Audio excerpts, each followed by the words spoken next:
three other items plus Prime tonight.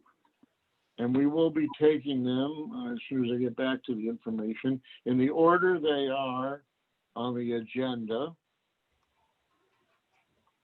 And just give me one moment. Bear with me. Thank you.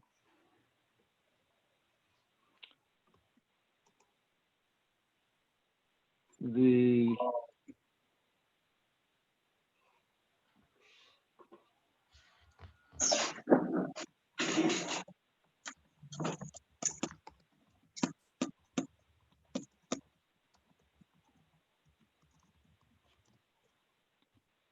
okay. We have the agenda this evening, and the first item on the agenda is Chris Buskey, 76 Park Avenue, a special use permit for a 7.5-foot fence inside and rear yards. Now, he will be joining us. Is that correct? And Kyle, would you put up some drawings? Hi, Chris, how are you? Ryan, you're going to want to call the meeting to order and take a roll call. What's that? You're going to want to call the meeting to order and take a roll call. Yes, I'm going to call the meeting to order. Welcome to the June 15th, 2020 meeting of the Zoning Board of Appeals. I'll take a roll call. Ron Nowland here. Elizabeth Gent. Here. Megan. Here. Here. Kathleen Inslee. Here. Scott Demain. Here. And we will be joined at around 8 o'clock by Kelly Porter, who's at a honors Zoom meeting for her daughter. She will not be voting on, just to be clear, it is my understanding that none of us have a conflict with 76 Park Avenue. That's right. Correct? Yes. Okay. Hi, Chris. How are you? You got to turn your microphone on. Good evening. Good evening. You're here because you have applied for a special use permit for a 7.5-foot fence in the side and rear yards. Okay. Correct. And my understanding is that you had a fence and you added the decorative lattice, and then you found out you're only allowed a 6-foot fence, basically. Yep, that's exactly what happened. Yes. And lucky you, because of where you did it, you're allowed a special use permit. Perfect. And So, although we normally chastise people quite hard, no, we don't really, but we do chastise people for doing stuff without a permit and then finding out after going, geez, I didn't know. In this case, you're pretty lucky because you added, it looks very nice, by the way, but you added lattice to the fence, and you're 7.5 feet tall. Is that correct? Well, technically it's 7 feet 4 inches. So rounded up, Okay. I guess, to 7.5. Right. So a special use permit allows 8, and believe it or not, I think 10-foot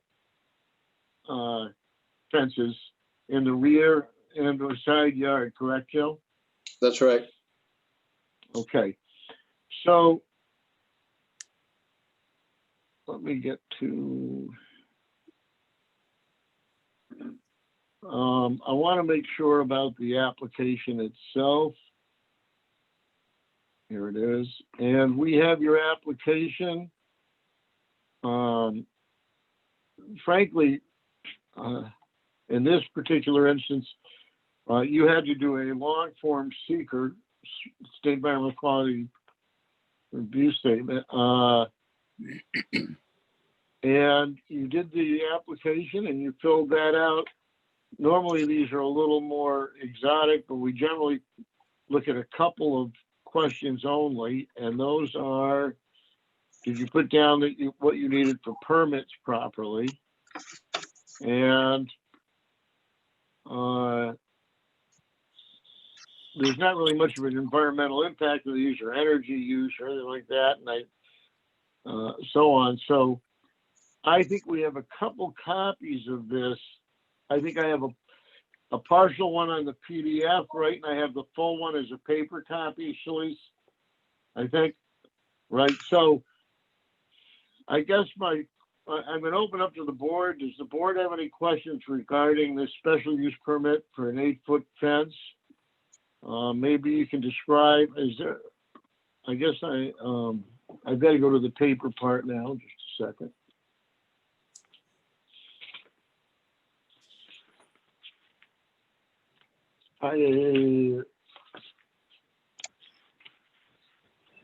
Anyway, does the board have any questions? If not,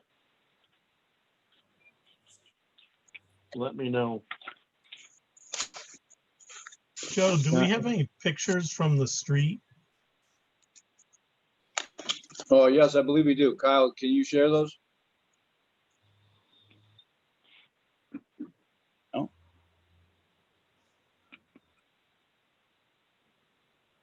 It's right there.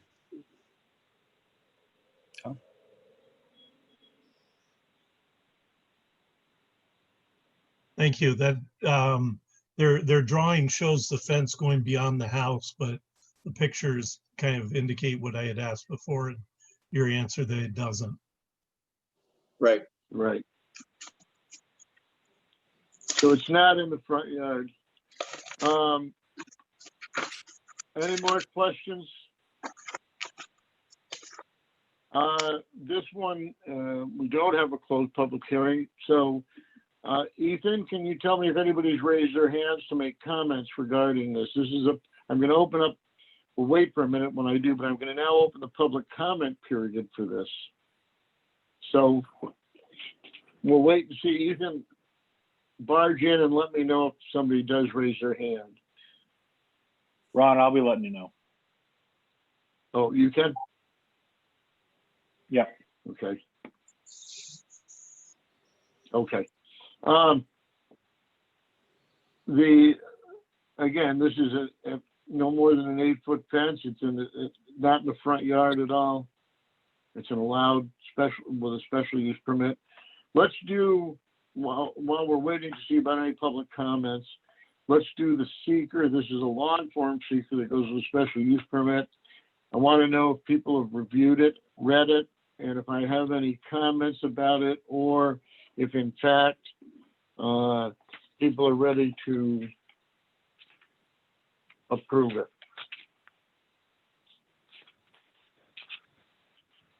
Short form came in the packet. Yes, I see that now. I'm just pulling it up. And the long form is partial with the PDF. Do you have, Kyle, do you have the full long form PDF? I'll try and find it.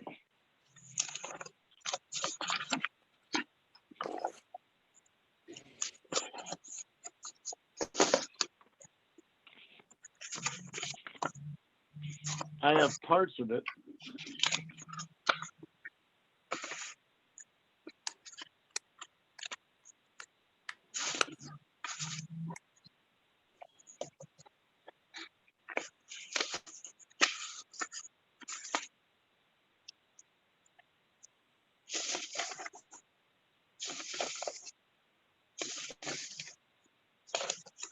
Chris, this is not on you, by the way. Okay, this is us. And the fact that we're working with a shutdown city hall staff that's all over the place and struggling to try and make procedures work Well, I physically. completely understand. Yeah, but anyway, the issue is that we need to find your completed seeker and or at a minimum be able to vote that there is no adverse environmental impact.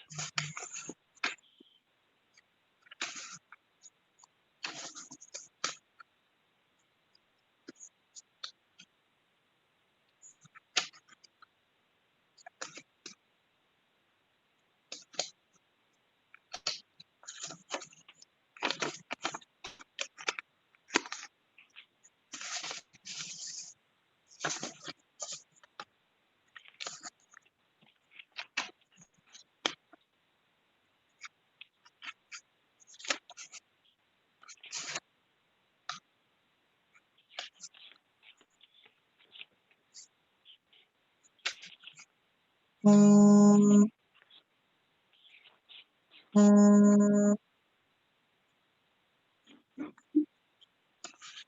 we doing, Kyle? No?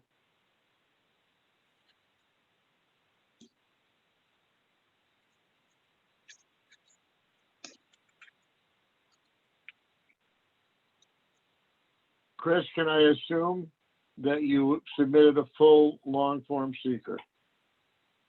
Yes, because I had to do a short form recently because one Okay, somebody had reached out last week and said, you never did the short form, and I completed that one and I PDF it over to the office maybe Wednesday or Thursday. But the long But you form don't- we had done, I want to say 4 to 6 weeks prior. okay, fine. Kyle, are you not doing? I guess what I'm going to tell you is this, that when it comes to fences, if this is anything else, in general, we look at it and go, did he check the box to say he has to get a permit and a building permit and get a special use permit from the zoning board? Does anybody have a problem? I mean, with the fence doesn't, we've never had a fence that had affected any other archaeological dig or anything, I don't believe. Is anybody comfortable with making a motion to find that we find no adverse environmental impact based on the applicant having filed with his application a full long-term seeker and assuming that it properly denotes that what agency is affected?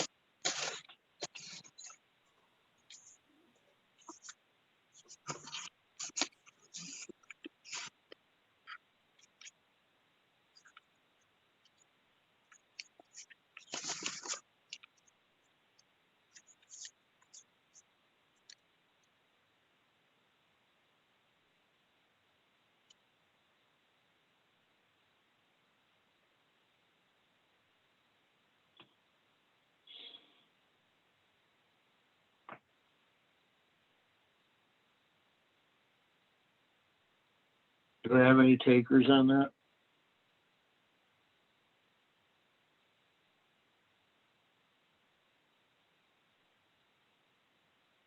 No. Where is the requirement that it has to be a long form? It's got to be a long form because it's a special use permit.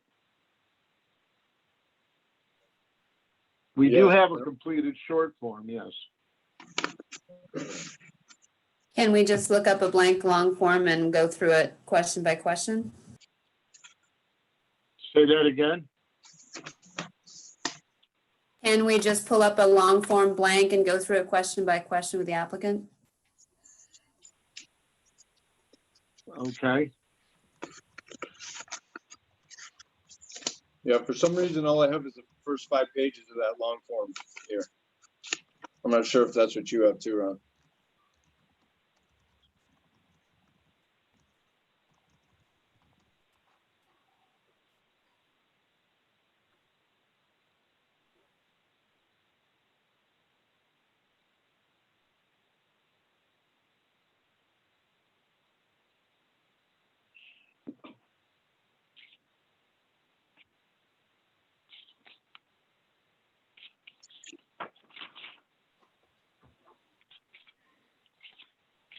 Do you want me to try and email one to all of you?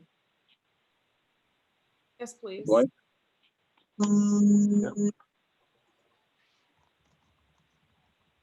Hey, everyone, just for verification, that long form needed to be notarized, correct?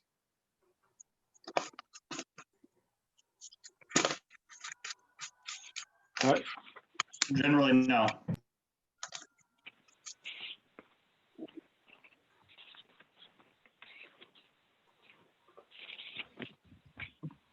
Well, we either get a long form seeker or go through it question by question.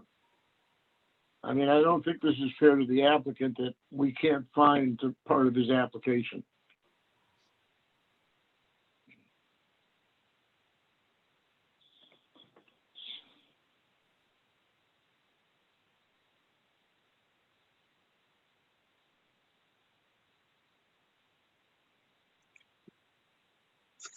This is,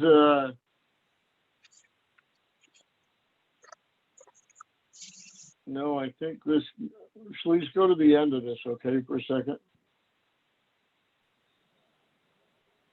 Yeah, I had asked if it needs to be notarized just to verify, because the long form that I did, I brought to the bank and had notarized. And we sent in maybe 12 copies of pictures as well.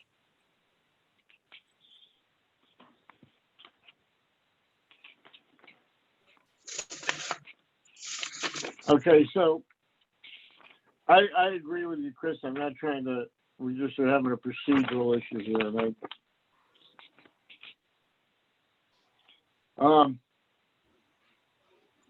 We're all familiar, let me ask you this, we're all familiar. I don't know if we can even do this anyway. What you're looking at right now is the part 1 of the long form. If you want to go through those questions, those are on part 2 of the seeker long form. But the first question is, why are you treating this as a type 1 action? Unless there's some other special circumstance with this property, generally this would be an unlisted action, which would be a short form EAF.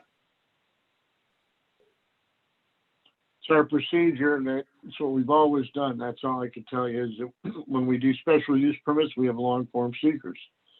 We do them. When we have area variances, we have short form seekers. Ron, I don't know if you want me to forward the email to you when I originally sent these out, but you had asked for the applicant to complete a short form for this application. We have the short form. I don't know, how does the board feel about using for something as simple as this SUP for a fence, the short form that he filled out? I'm fine with that if we have one or more attorneys All saying, right, fine. Okay, I'm gonna use the short form. If somebody wants to do an administrative review of our decision regarding this, let them come after us. Because we're sure, I feel better about this than trying to go through a long form. We have a short form that did also, it's a fence. This isn't a building, this isn't a use, this isn't some other things that require special use permits that are more complex. It says, of course, number 2 on this, he's got no, we're gonna change that to yes, which is the general change that we always make. It requires a building permit and a special use from the building inspector and a special use permit from the ZBA.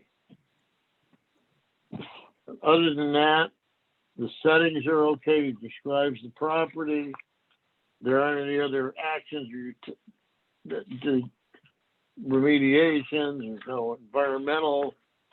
There's no archaeological digs or spills. He's not using any energy. It's not even a question. I'm going to ask that, and that's not with this part that I have either, but I'm going to ask that we use this, not for me to sign the 11 items, but instead, I'm looking for a motion based on the information contained in the short form seeker that we are allowing to replace the long form seeker, that somebody make a motion that they find no adverse environmental impact. I'll make a motion, Ron, but I'd like to use the short form in its entirety, since Dean basically said that we can use it. And I would say I'll make a motion in regards to the special permit at 76 Park Ave, that after review of part 1 of the short environmental assessment form and a review of questions 1 through 11 in part 2, that we check no or small impact may occur. And as a result of that, the chair checks that we have determined that there will not result in any significant adverse environmental impacts. And we're saying that I'm checking the 11 items and signing it? Yes, yes. I'll second that. All in favor by a raising of hands. Kathy, are you not in favor? Oh, aye. Okay, so That was the seeker. Kyle, did we have anybody raise their hand to come and comment? No hands raised. Say that again? No? No hands. Okay. Does anybody else have any other questions? I'm closing the public hearing portion now. Within the next 62 days, does anybody have any comments? No, I'm sorry. I'm just, I can't help myself. If nobody has any other comments, I'm looking for a motion to grant a special use permit for the application with the proper number.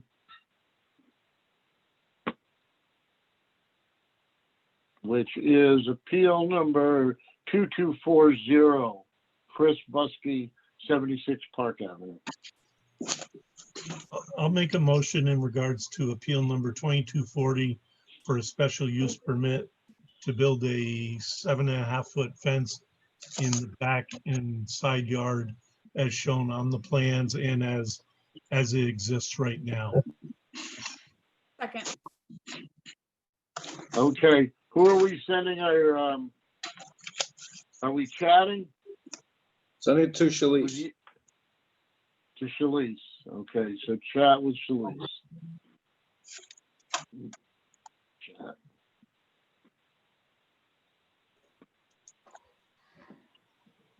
A yes vote is to approve. Okay, I have all 5 votes. 6 votes. 5 votes. It Somebody shouldn't voted 2 times. Ellie, no stacking the vote. So Okay. am I going through and reading name by name?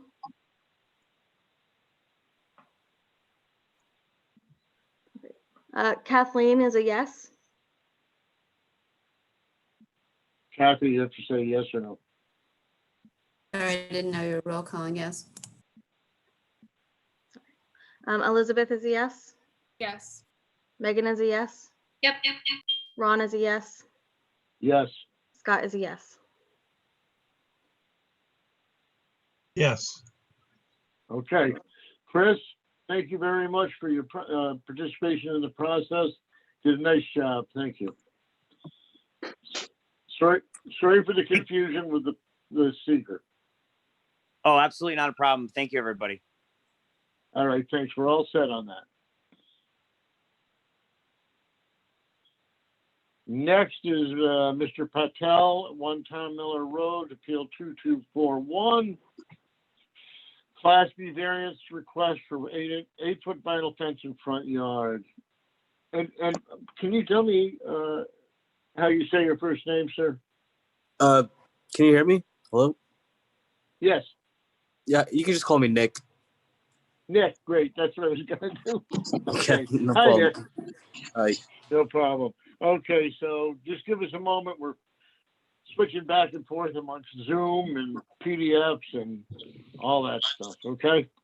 Sure. Okay, you are at 1 Tom Miller Road, and you've submitted a request to put 8-foot fence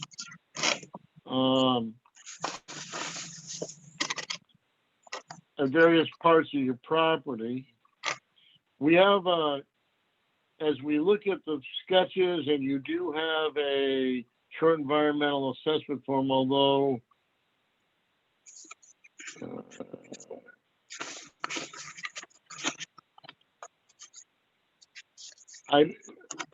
who gave you this seeker? Did you get this from the building inspector, or did you look it up online? Nick, you gotta unmute yourself. Oh, sorry. I had someone from the city building inspector's office send it to me. Okay. This is not the.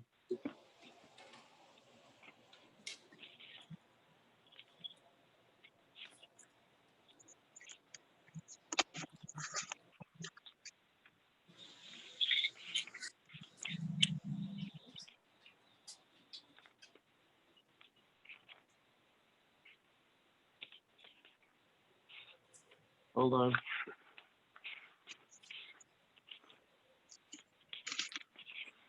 I have the right paper copy, but the one that's included in my PDF is different, but anyway. So we have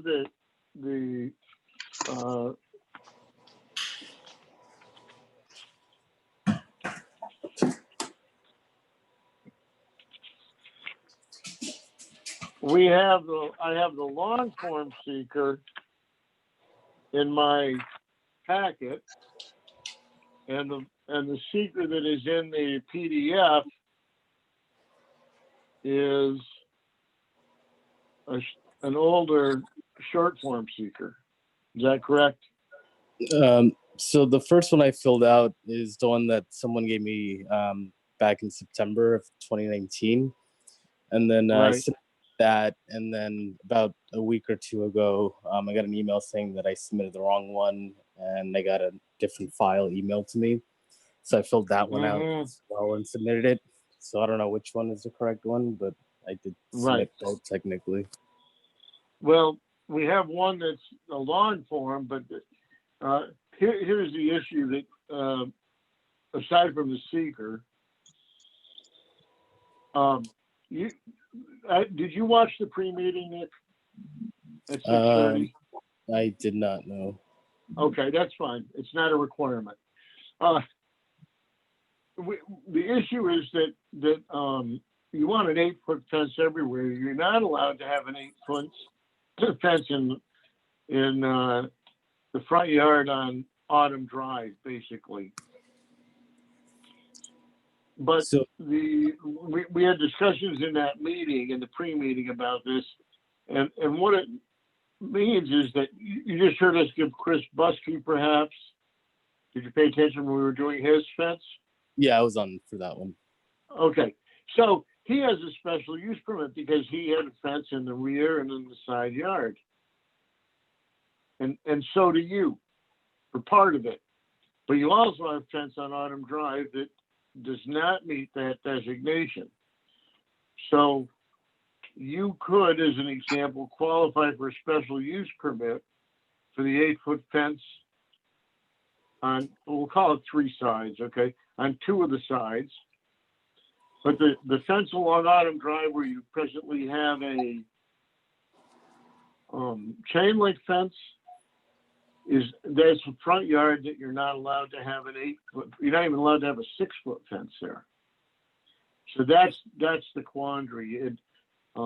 Precedent, which is a big term for us and what we approve and don't approve, very, very hard to get somebody, unless there's a real factory next door or something, or a mall, school, pretty hard to get I'm just being honest with you, 8-foot fences in front yards. However, you could get a special use permit to put an 8-foot fence on the part between you and your neighbor on Tom Miller, and most of the back starting at 25 feet from the property line, which is probably, we're assuming, around 15 feet more back from the house. So that's sort of where we're at right now with you, is that with a special use permit, whether we have you do that, do it as a variance, that'd be discussion of the board. But we can do the 8-foot fence, you're following me, correct? Between you and the Tom Miller Road neighbor. And along the back until you're 25 feet from the property line could be 8 feet, just like we gave Mr. Buskey. With a special use permit, that's a matter of right for you. The front is the problem, the Autumn Drive side. Because that's only allowed to be a 4-foot fence. Does that make sense to you? Is it because I'm designated as a corner lot that the side that Yes. borders Autumn Drive is considered a front yard? Okay. That's exactly why. You have 2 front yards. Hmm. Okay. So what I can tell you is that we could, and we'll have to talk procedurally how we do this. We could get you authorization for 8 feet along. Is that a swimming pool, I think, or something from the aerial view? Yeah, I submitted another permit to fill that in as well. That's getting filled in. Yeah, but anyway, along that side and most of the way along the back could be 8 feet with a special use permit. We can discuss with the board the idea of a taller fence, but in general, those 4-foot fences, especially in the front, the problem is that if stuff's not if it's in the front yard, it's within the front 25 feet, and that visual along the street is tough to maintain, with big tall fences like that. Would it be acceptable to you to keep it 4 feet along Autumn Drive and 25 feet from the property line back, and then go to 8 feet the rest of the way? So what I actually decided on was my neighbor next door, he already submitted and got approved for his fence, and that 8 foot on our shared side, he already got approved for. So I was gonna do 8 foot there, and then the other 2 remaining sides, I was just gonna do 6 feet. But yeah, the whole point for the side bordering Autumn Drive was to have some privacy over there. Otherwise, it's really open right now. Right. That's 3 Tom Miller, and he came to us, I think it might have been whichever last month or whatever. But again, that was a special use permit because those fences were in the side or rear yard, not the front yard, which is where they're allowed by special permit. Just like Mr. Buskey's. You're blessed and cursed, as people say, with a corner lot because it creates 2 front yards. I'm going to open this up to the board. Does anybody have any feelings about increasing the height at all on the Autumn Drive side?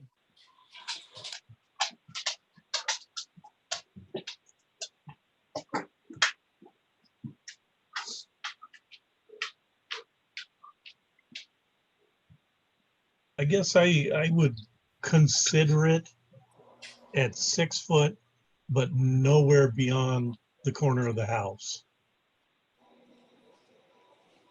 Say that are you talking about where the chain link is now? Well, the chain link is closer to Autumn Drive than the side of the house. I personally wouldn't consider anything taller than 4 feet unless it was even with the house. That would be the most I would consider. So it'd basically be an extension of the house straight along that line. It's no different than how close the house is. The house was probably there before Autumn Drive was. And there, what you would consider a 6 foot, Scott? I would consider a 6 foot. So I think that's reasonable along there. Okay. Nick? Yep. If I'm looking at your diagram then, and let me get back to that, or down to it, one of the two. If I look at your diagram, and there are a couple different ones, would you be willing to do the Autumn Drive?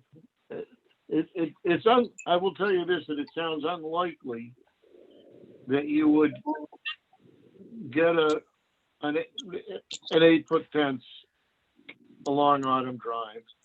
But what Scott is saying, and it's not much difference, is if you came even with right where that hand is now, back straight, instead of whatever that is, 4 feet over, we could do a 6 foot fence there. And then Scott, I guess we could say 8 foot from that corner. Would that be close enough? I could go with that. Right. So instead of holding you 25 feet back, I'm sorry, Scott, did you want to say? But realize I'm only one person on the board. Yeah, I understand that, but we're going to suggest something and other people may say no. But Nick, what we're talking about is that we can find justification for you to be even with that edge of the house and come straight back from there to the back fence 6 feet. And then change from that point all the way the rest of the fence to 8 feet. Yeah, I could work that out. It's just pulling the existing fence line in, I guess about 4 feet to make it flush with my house edge is what you guys are saying? That's right, yes. Yeah, that's It only fine. sticks, it's only out a little bit, right? Yeah, it's just the size of a gate opening basically. So Right, so I guess the gate would have to be sort of where the hand is, but next, right in there anyway, instead of out coming the Right. other way, I guess it would, right? The only other question is, I think you've got a shed there that might be closer to the street. Is that movable? it is, yeah. I'm looking at it right now. Okay, so you could move the shed in behind the fence, I guess is my point. Yep. Is that acceptable to you then, Nick, that we Yeah. talk about a 6-foot fence even with the house going all the way back to the rear yard, we'll call it. And at that point, I'm gonna ask the board to discuss this more. And at that point, we go 8 feet for the rest of the fence. And the only other question, board-wise, is whether we say that this would be a special use permit and sort of account for that in the motion by saying that we're allowing an 8-foot fence, which would be approvable as a special use permit, and a 6-foot fence in that front yard, or however we want to word that. But I'm going to open this to the board. Is there other questioning from the board? Comments? How far do we think the And house while I'm is doing from Autumn it, Drive?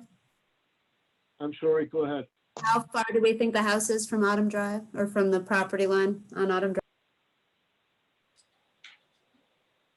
I'm sorry, I didn't understand you. How far from the property line along Autumn Drive do we think the house is? We think the house is 10 feet from the property line. I'm going to also open this while we're doing this to the public to start raising hands. Kyle, let me know if they do.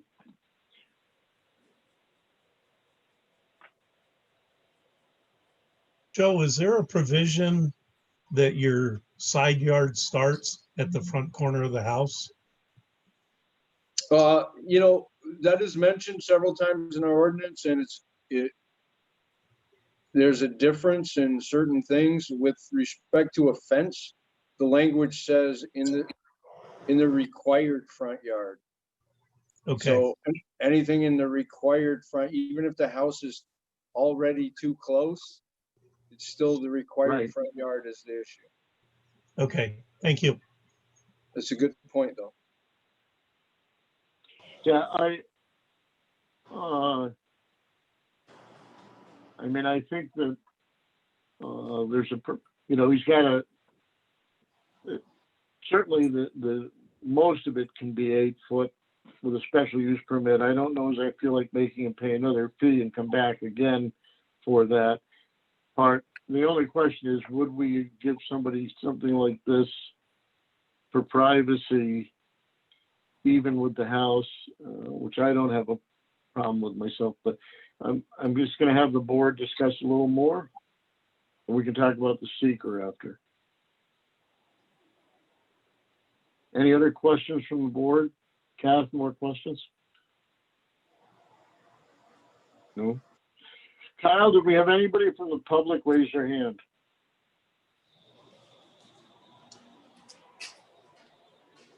No hands. No? Okay, I'm gonna close the public hearing for this one. We have all kinds of stuff. So I have a long form seeker.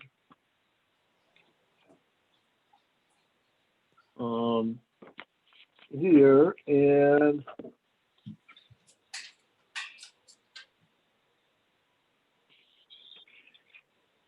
it's an area variance, it could be a short form seeker.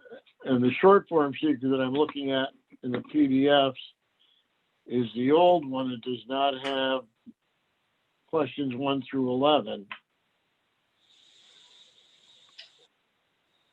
We can either use the long form seeker, which was not required for this area variance, or we can use the wrong short form. I personally think we should probably use the long form, since there's almost no environmental impact from a fence. So I'd like to do the seeker first. Is that okay with everybody? Long form seeker? Yes, okay.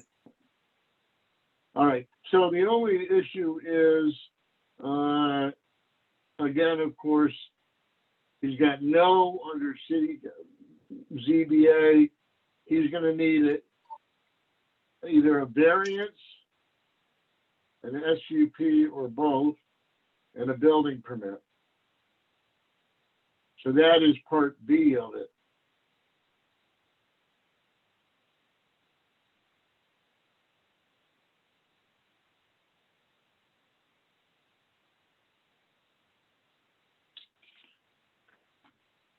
Otherwise, I don't know, as I'm going to be in the same position that there are not really any other questions that pertain to the fence and energy use and environmental impact of this fence other than maybe site. Do I have a motion regarding the seeker? Again, this one, if we're using, I am not signing. I mean, I am signing, but I am not, I'm not even actually saying. We are doing a motion to find no adverse environmental impact.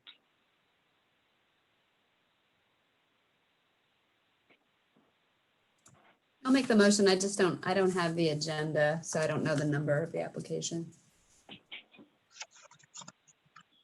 2241. Sorry? 2241. Okay, thanks. I would make a motion for appeal number 2241 that based on the full environmental assessment form that was submitted with the application, that we find no significant environmental impact will result from the proposed action.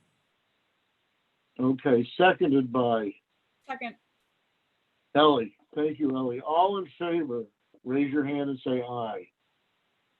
Aye. Aye. Aye. Okay. So the seeker has passed. And I'm looking for some discussion about a motion regarding the fence. Nick seemed to agree to the concept of, do people have a problem with, or is there any more discussion about the 6-foot fence portion of it and or the area of the fence that would qualify for special use permit, number one, and number two, the procedure we're going to use. Are we going to, do we feel that we can say that it's tantamount to granting a special use permit to allow the 8-foot fence, and that we're granting a variance for a 6-foot fence and a portion of 8-foot fence in the front yard? That's my question.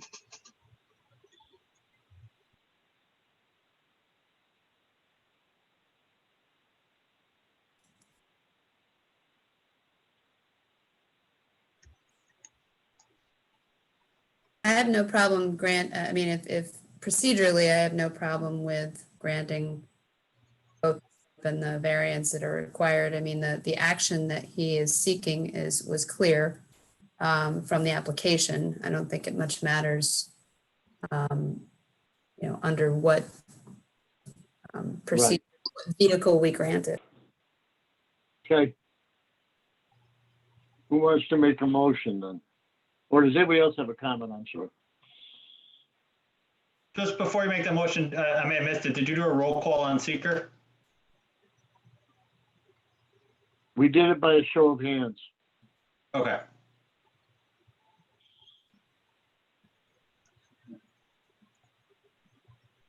I guess what I would say is the one nice thing about doing this is he's moving that shed out of the moving away from the Yeah. street. And that's a benefit. When I saw that, I thought that was I'm glad that Right. happens. Okay. The question is procedurally, I'm looking for a motion either to, I wouldn't mind some language mentioning special use permit, but I think really realistically, we didn't advertise one. And that it's all becoming a variance, part of which is supported by the fact that we could ask him to come back and get a special use permit. Pay another $150 or something, or whatever it is, right, Joe? Something, right? Yeah, $100, I believe. Okay. So I'm looking for a motion, how anybody wants to phrase it relative to providing an 8-foot fence up to the front, up to the, even with the house. I'm sorry, up to the front yard, and then an 8-foot fence and 6-foot fence the rest of the way in the front yard, even with the house.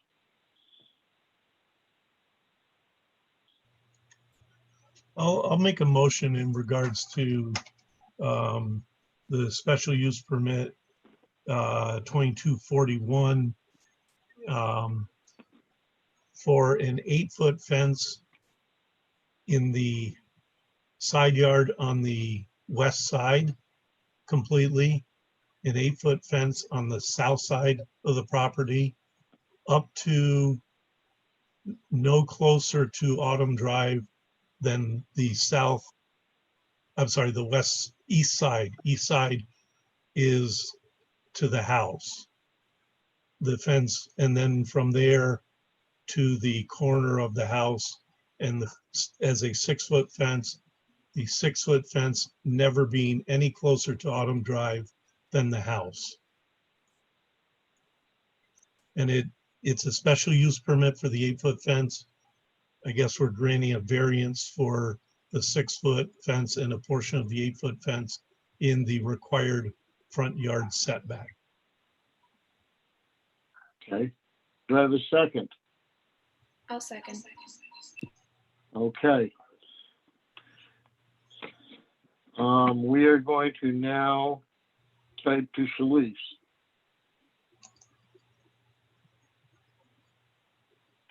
A yes vote is to approve Scott's motion.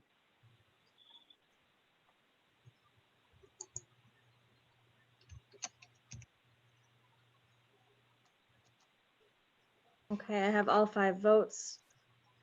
Do you want me to read them one by one again? Yes. Okay. Kathleen is a yes. Yes. Megan is a yes. Yes. Ron is a yes. Yes. Elizabeth is a yes. Yes. And Scott is a yes. Yes. Okay. Nick, thank you very much for participating in this process. And for compromising. We like compromises, and you did a great job compromising with us. Enjoy your fence and your privacy. Great. You're all set. Thank you. All right.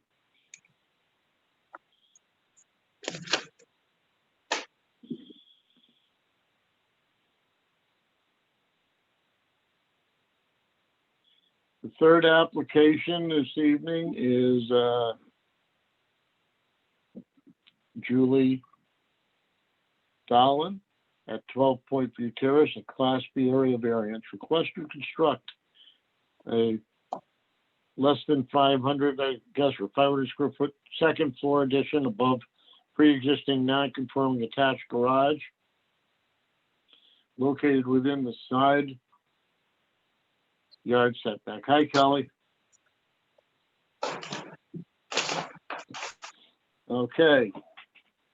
And Mike, are you here representing Julie? And Julie's here. Who's going to talk, Julie or Mike? Mike can talk. If you have any other questions, I can help answer it though. Okay. All right. This is an addition to an existing garage. Julie or Mike, Is the garage staying and you're just adding a second floor on top? You're muted, Mike.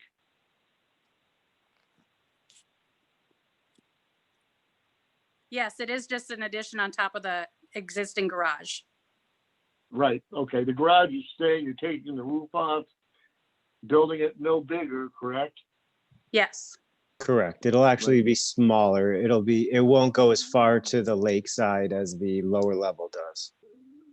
Okay, but it will go as far towards the side yard. Correct. That wall will continue vertically up. Right. Yes. Yep. Okay.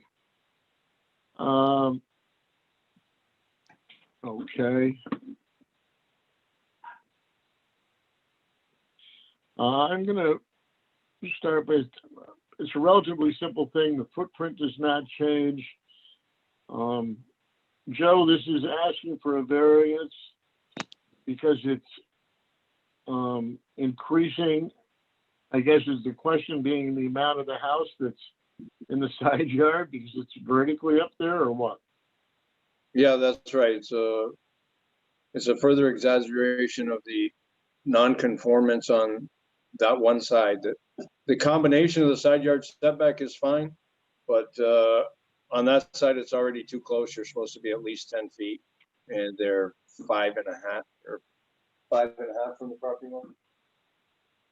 Right. Yes. So going straight up Okay. aggravates that non-conformance. Okay.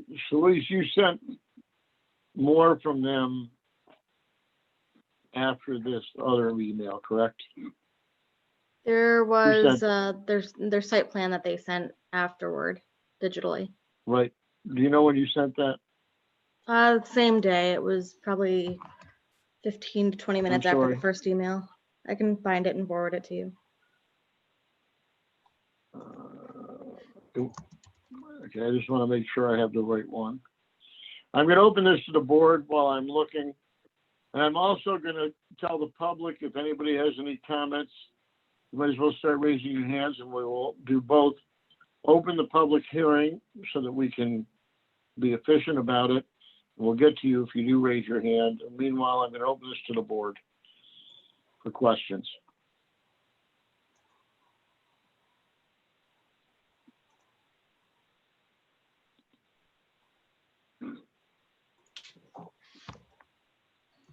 Anybody?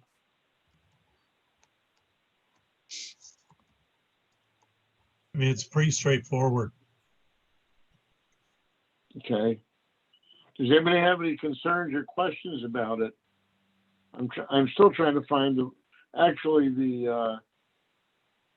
Mike, you sent some stuff after the fact, correct? Yeah, after speaking with Joe, I resent everything digitally after we had submitted the paper copies Right. originally. Yeah. Just forwarded Right, this and do site you- plan to everyone. I'm just having trouble locating it amongst them. Like, do you know when that was sent to us? Ron, Or I is just it all- resent it to you. You just resent it to me? Okay. To which one? Outlook or, okay, yeah.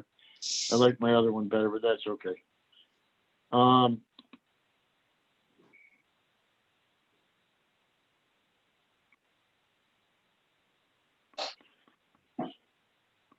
No, that's not it.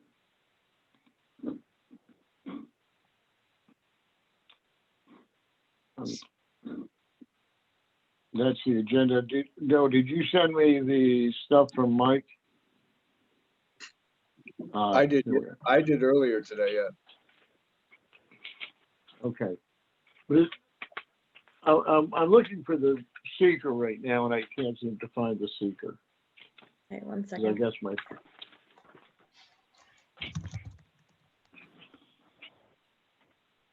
So does anybody on the board have a question about this? I think it's straightforward myself. We also had a correspondence from the neighbor Sheldon and perhaps a relative.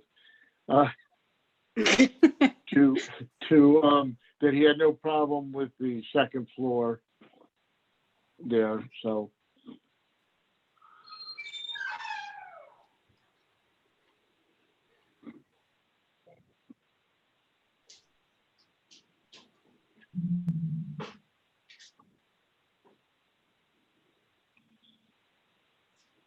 Do we have the seeker to, this is a short form seeker, correct? Yes.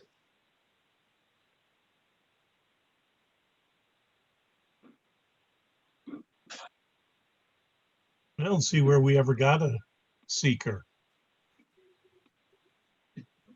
No, It was It emailed was, today at uh, 2:40. Is emailed when? Today about at 2:40 p.m. about 5 hours ago. Ah,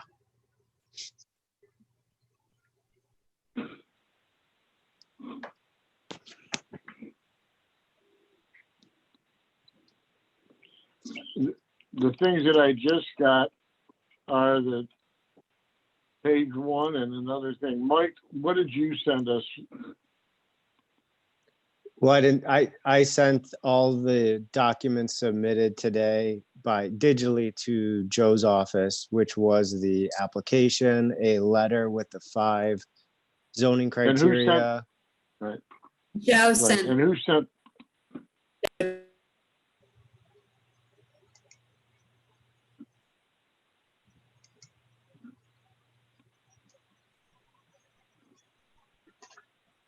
Ron, I can share it on the screen in a moment if you wish. okay, yep, please do.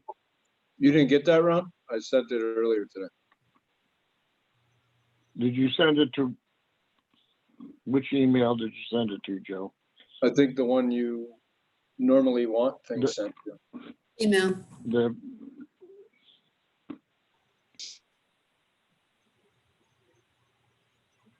I've got it now, I think. Okay, I have it. That was sent from you, Joe, correct? Yes, Today. Okay, so this is the letter about it. I'm not so concerned about that because I think it's so straightforward.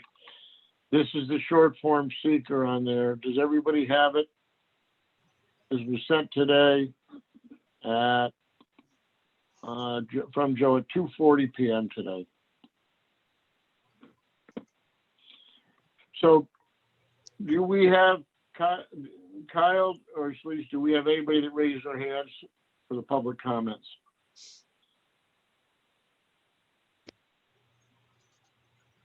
No hands. No one. No one? Okay, I'm closing the public comment portion then. All right. In what was said today, there's a short form environmental assessment form. It does say, does the proposed action require permit approval or funding from any other governmental agency? If yes, list the agency. It says ZBA, Class B variance and building permit. Thank you, Mike. My pleasure. And throughout it talks about permitted use, yes, etc.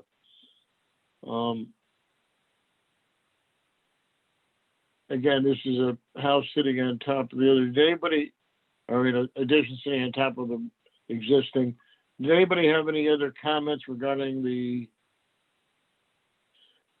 seeker for 12 Point View Terrace? Now I'll make a motion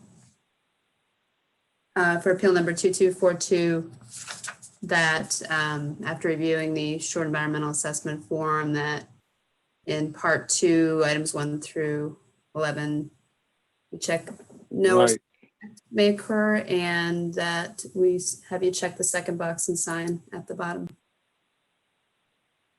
right. That's not there, correct?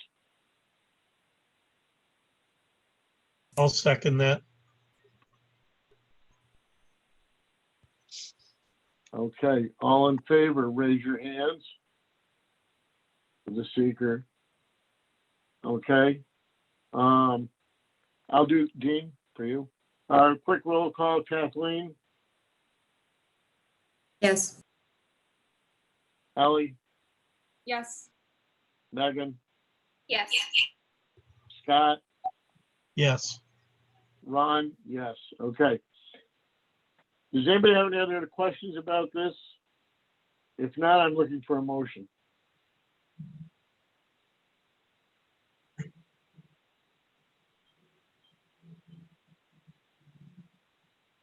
What appeal number is this? I don't have. Oh, actually.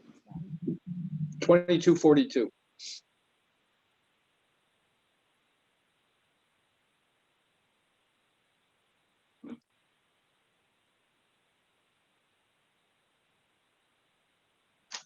I'll make a motion in regards to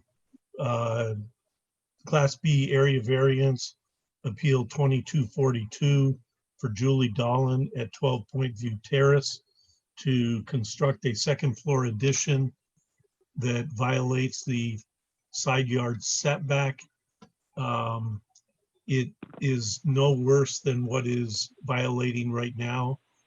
And so a yes vote is to approve it as the plans show. Seconded by Kathleen. Okay, type your votes to Julie's.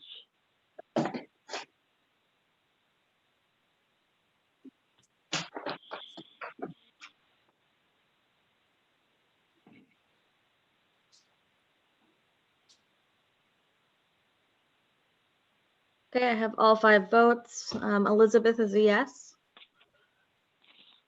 Yes. Kathleen is a yes. Yes. Ron is a yes. Yes. Scott is a yes. Yes. Megan is a yes. Yes. Mike, thank you for the good application. Julie, you're all set? Thank you Yeah, very Thank much. you, everybody, so much. Thank you. Okay.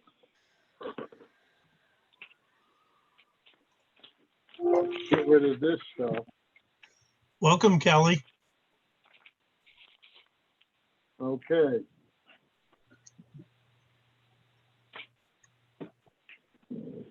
Good evening. Who's going to join us? Meg, you're going to just watch? Yeah. Okay. Hey, Corey.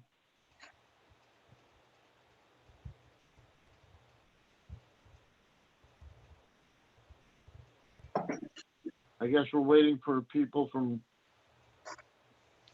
different people to join us.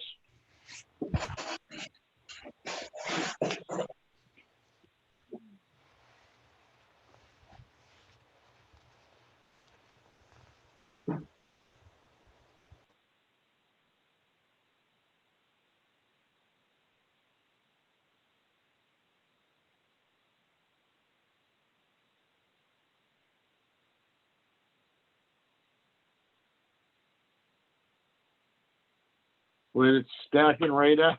Okay.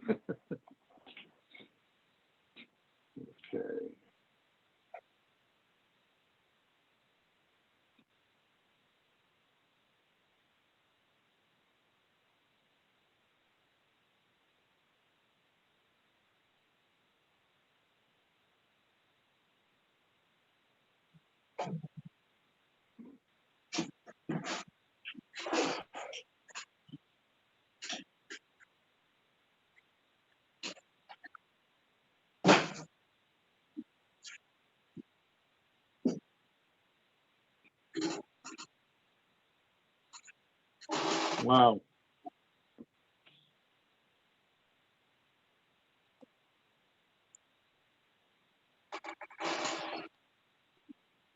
I'm just waiting till we get the room filled.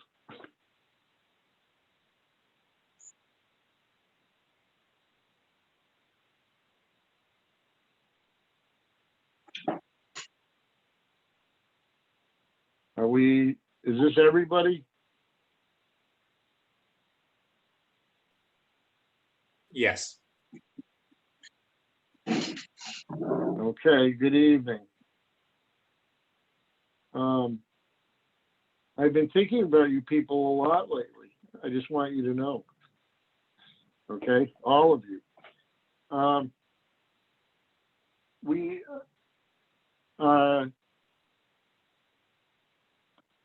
We're in the midst of a pretty good,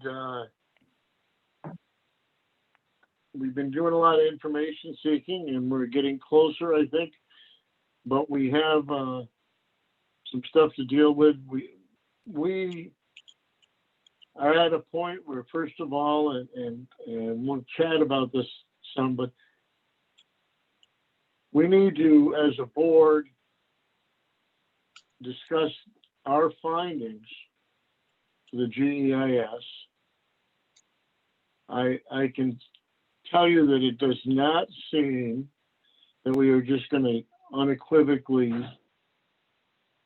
have a positive finding for the entire GEIS in its present format, and that we will be doing some findings of our own relative to portions of it. Portions of it are certainly applicable.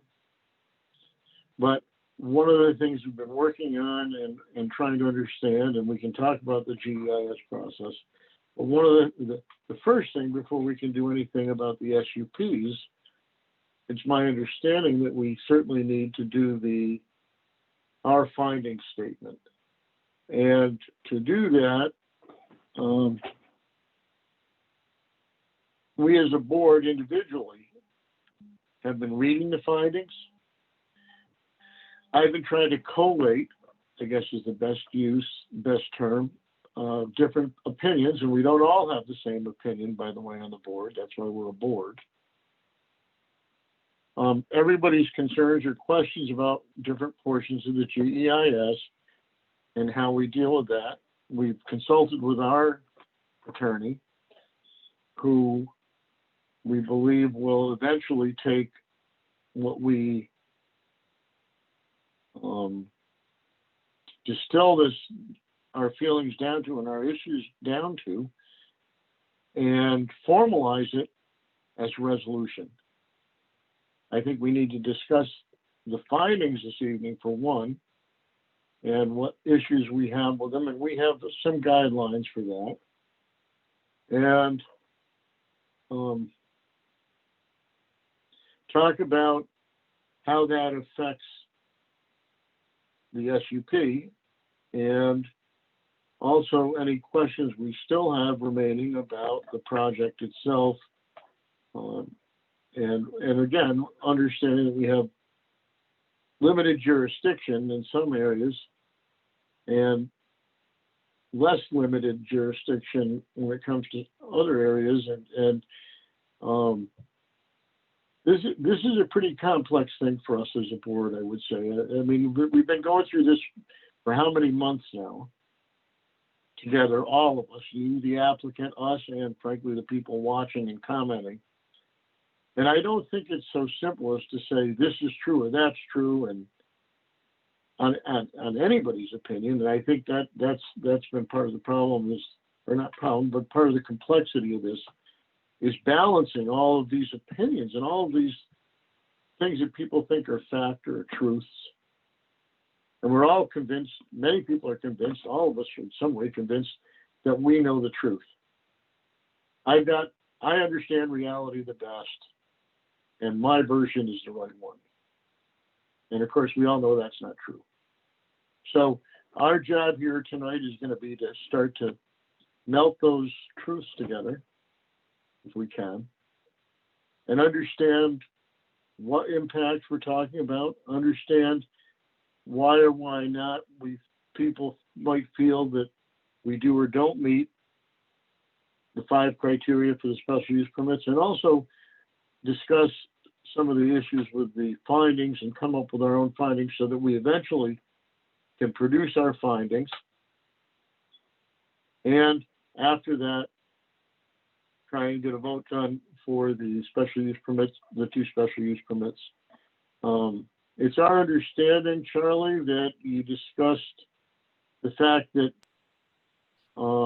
you understand that we may be in the midst of a complex procedure, and you understand we may not be able to get all the voting done within the 62-day limit from when we close the public hearing.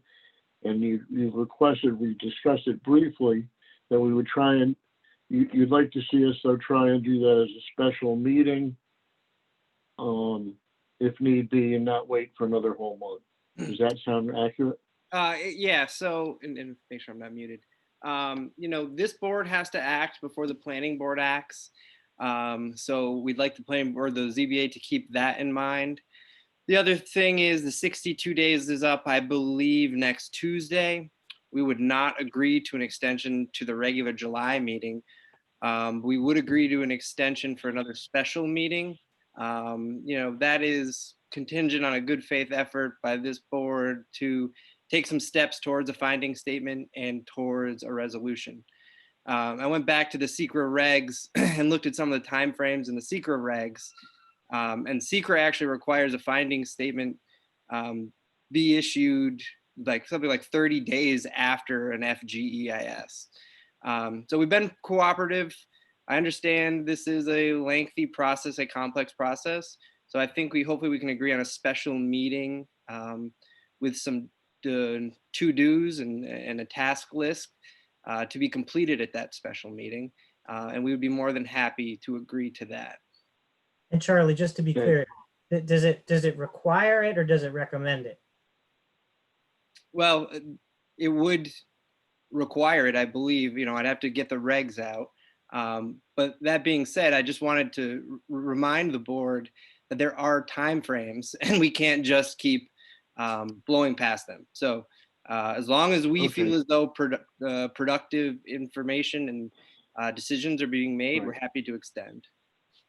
Okay, Charlie, let's understand, and I appreciate that. Probably nobody is more tired of this whole affair than the zoning board and planning board.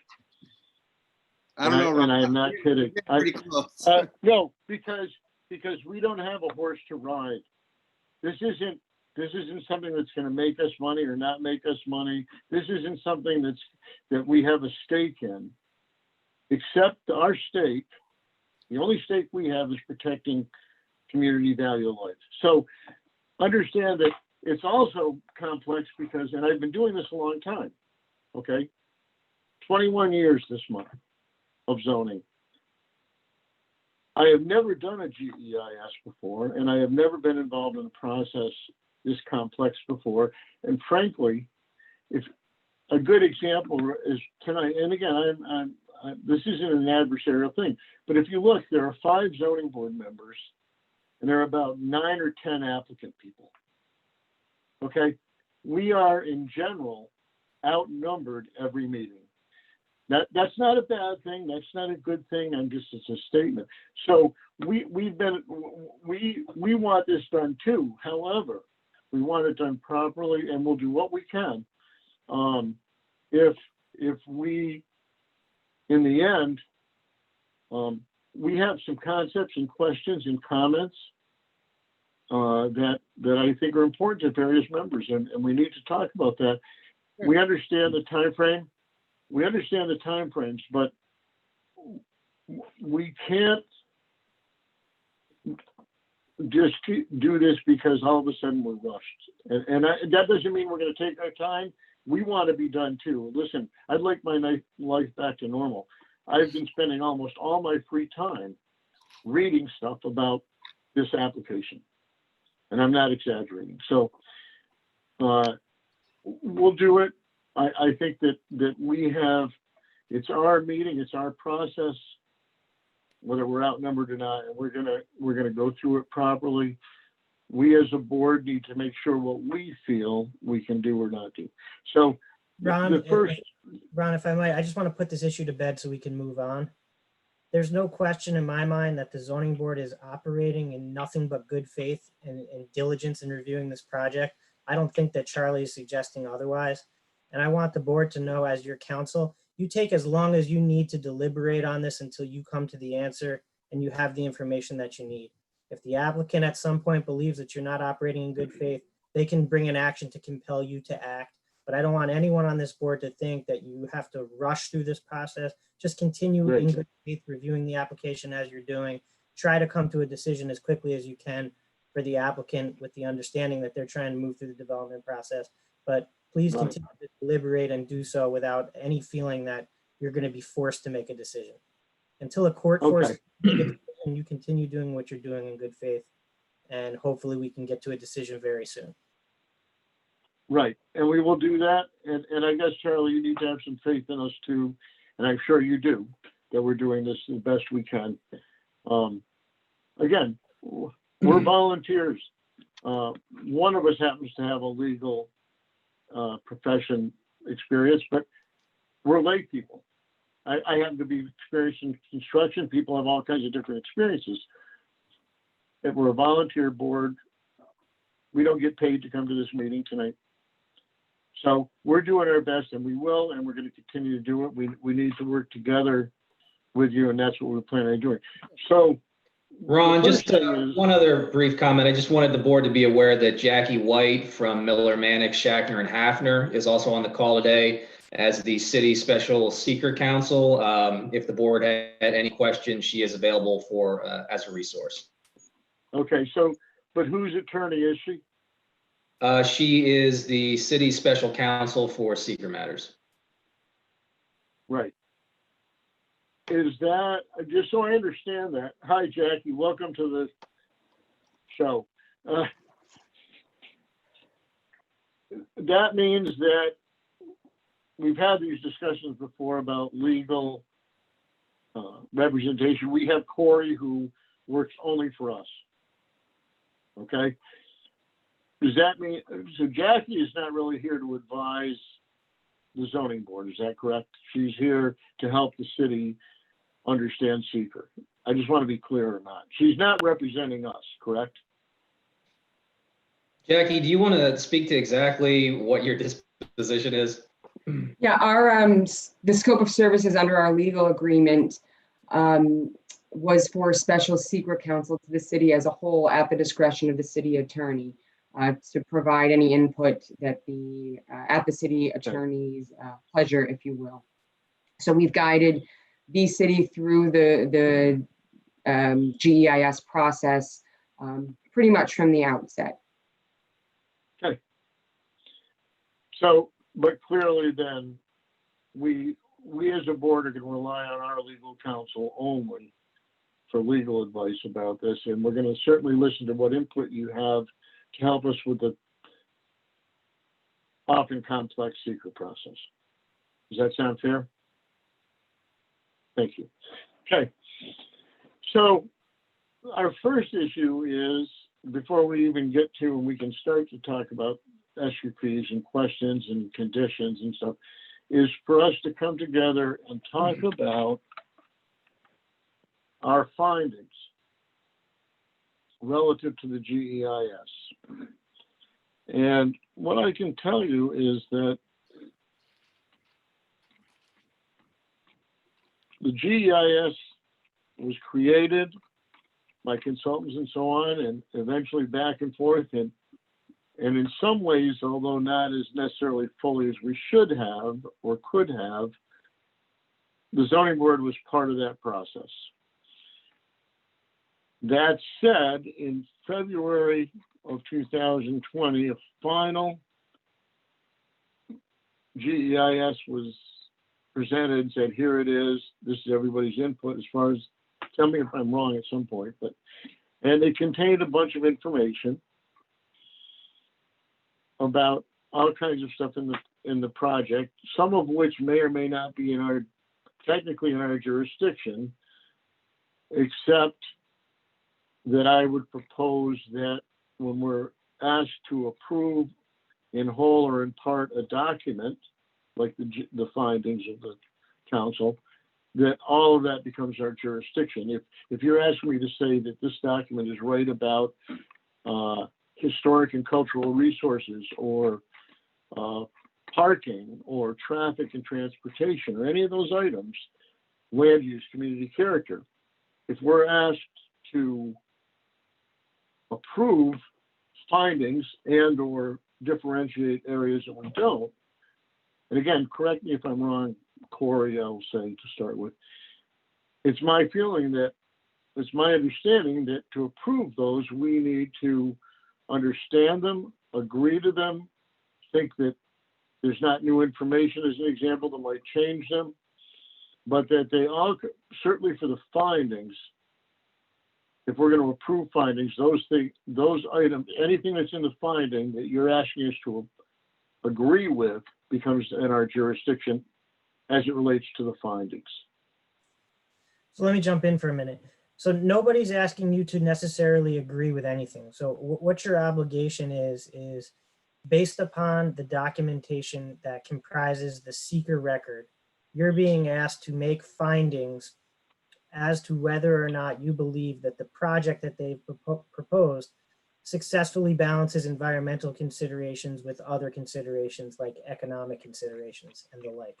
So the only thing that's not in your jurisdiction is to make decisions that are not implicated by the special use permit. So for example, the GEIS talks about the other DAIP projects other than the Durkee Lot project that's before you. So none of that is really relevant to your consideration of the special use permits for this project.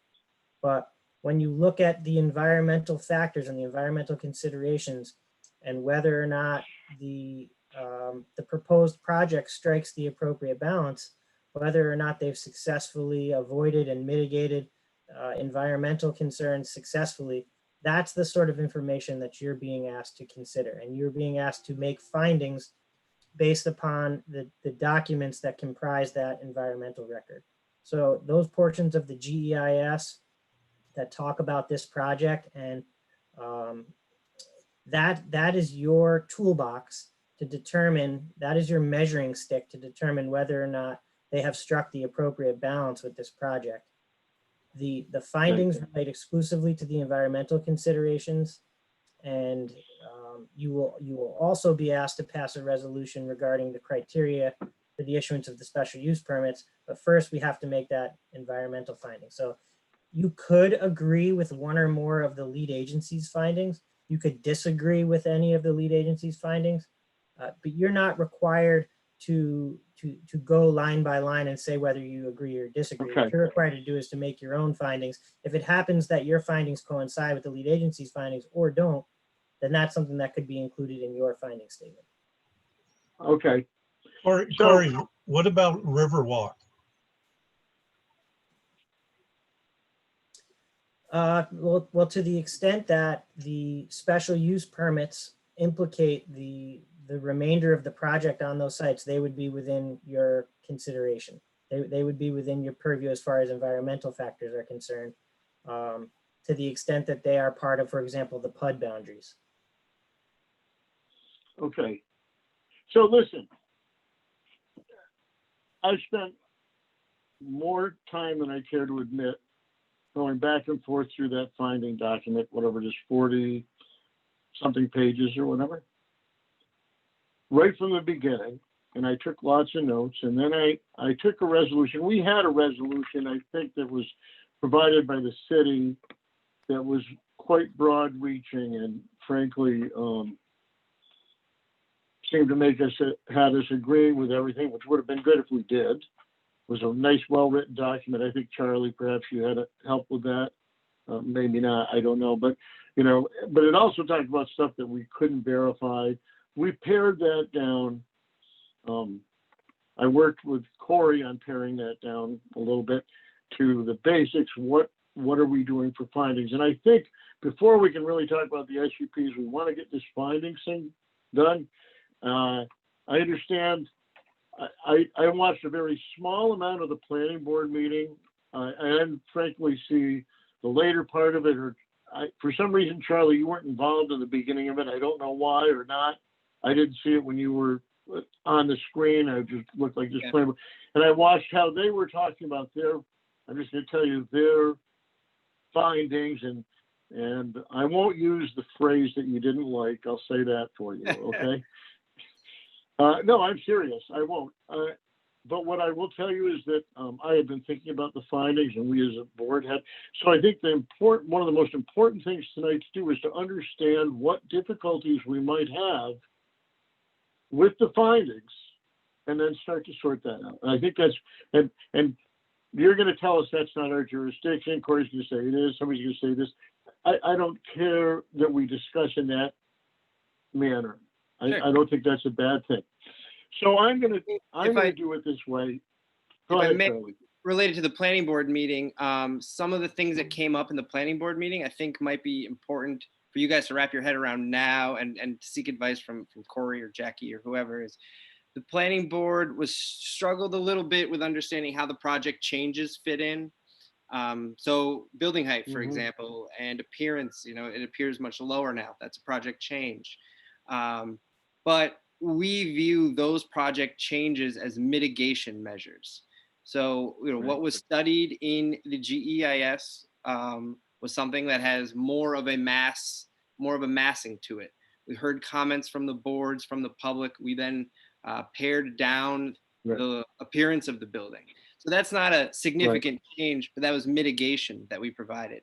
And to that extent, the planning board also was curious about the phrase of no mitigation being required. And the reason why we felt as though no mitigation is required, because we've already provided that mitigation. So the plans already show that mitigation.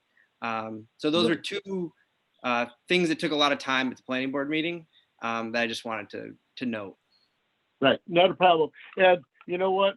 We may or may not individually, not as a board, because we haven't just said, this is not a board that's, we're going to go, let's all vote this way and let's all vote that way. We're 5 individuals. We really are a board with different things. What I'm going to tell you though is that I went through and I had we'll call it a pared down resolution. And as I went through it, and much of where it defines in the beginning of the findings, instead of going through line by line, I'm going to tell you where I had issues that I put out that I see as problems with the findings, and I think I have some agreement with, and they have to be dealt with. We are an involved agency. The proposed actions and all the different things were listed early on, the 8 projects, those are all defined well. That's not really any of that early definition stuff. And I have the finding, it's been right on my taskbar constantly. But anyway, one of the things is that the ZBA is considered, concurs with, and adopts, we're going to want to put languages, and incorporates by reference portions of the Common Council Statement of Findings. So we concur with portions of that. So then we sort of divided this down into areas of concern, or areas that might be areas of concern. So the first one is that in the findings, they talk about project purpose and need.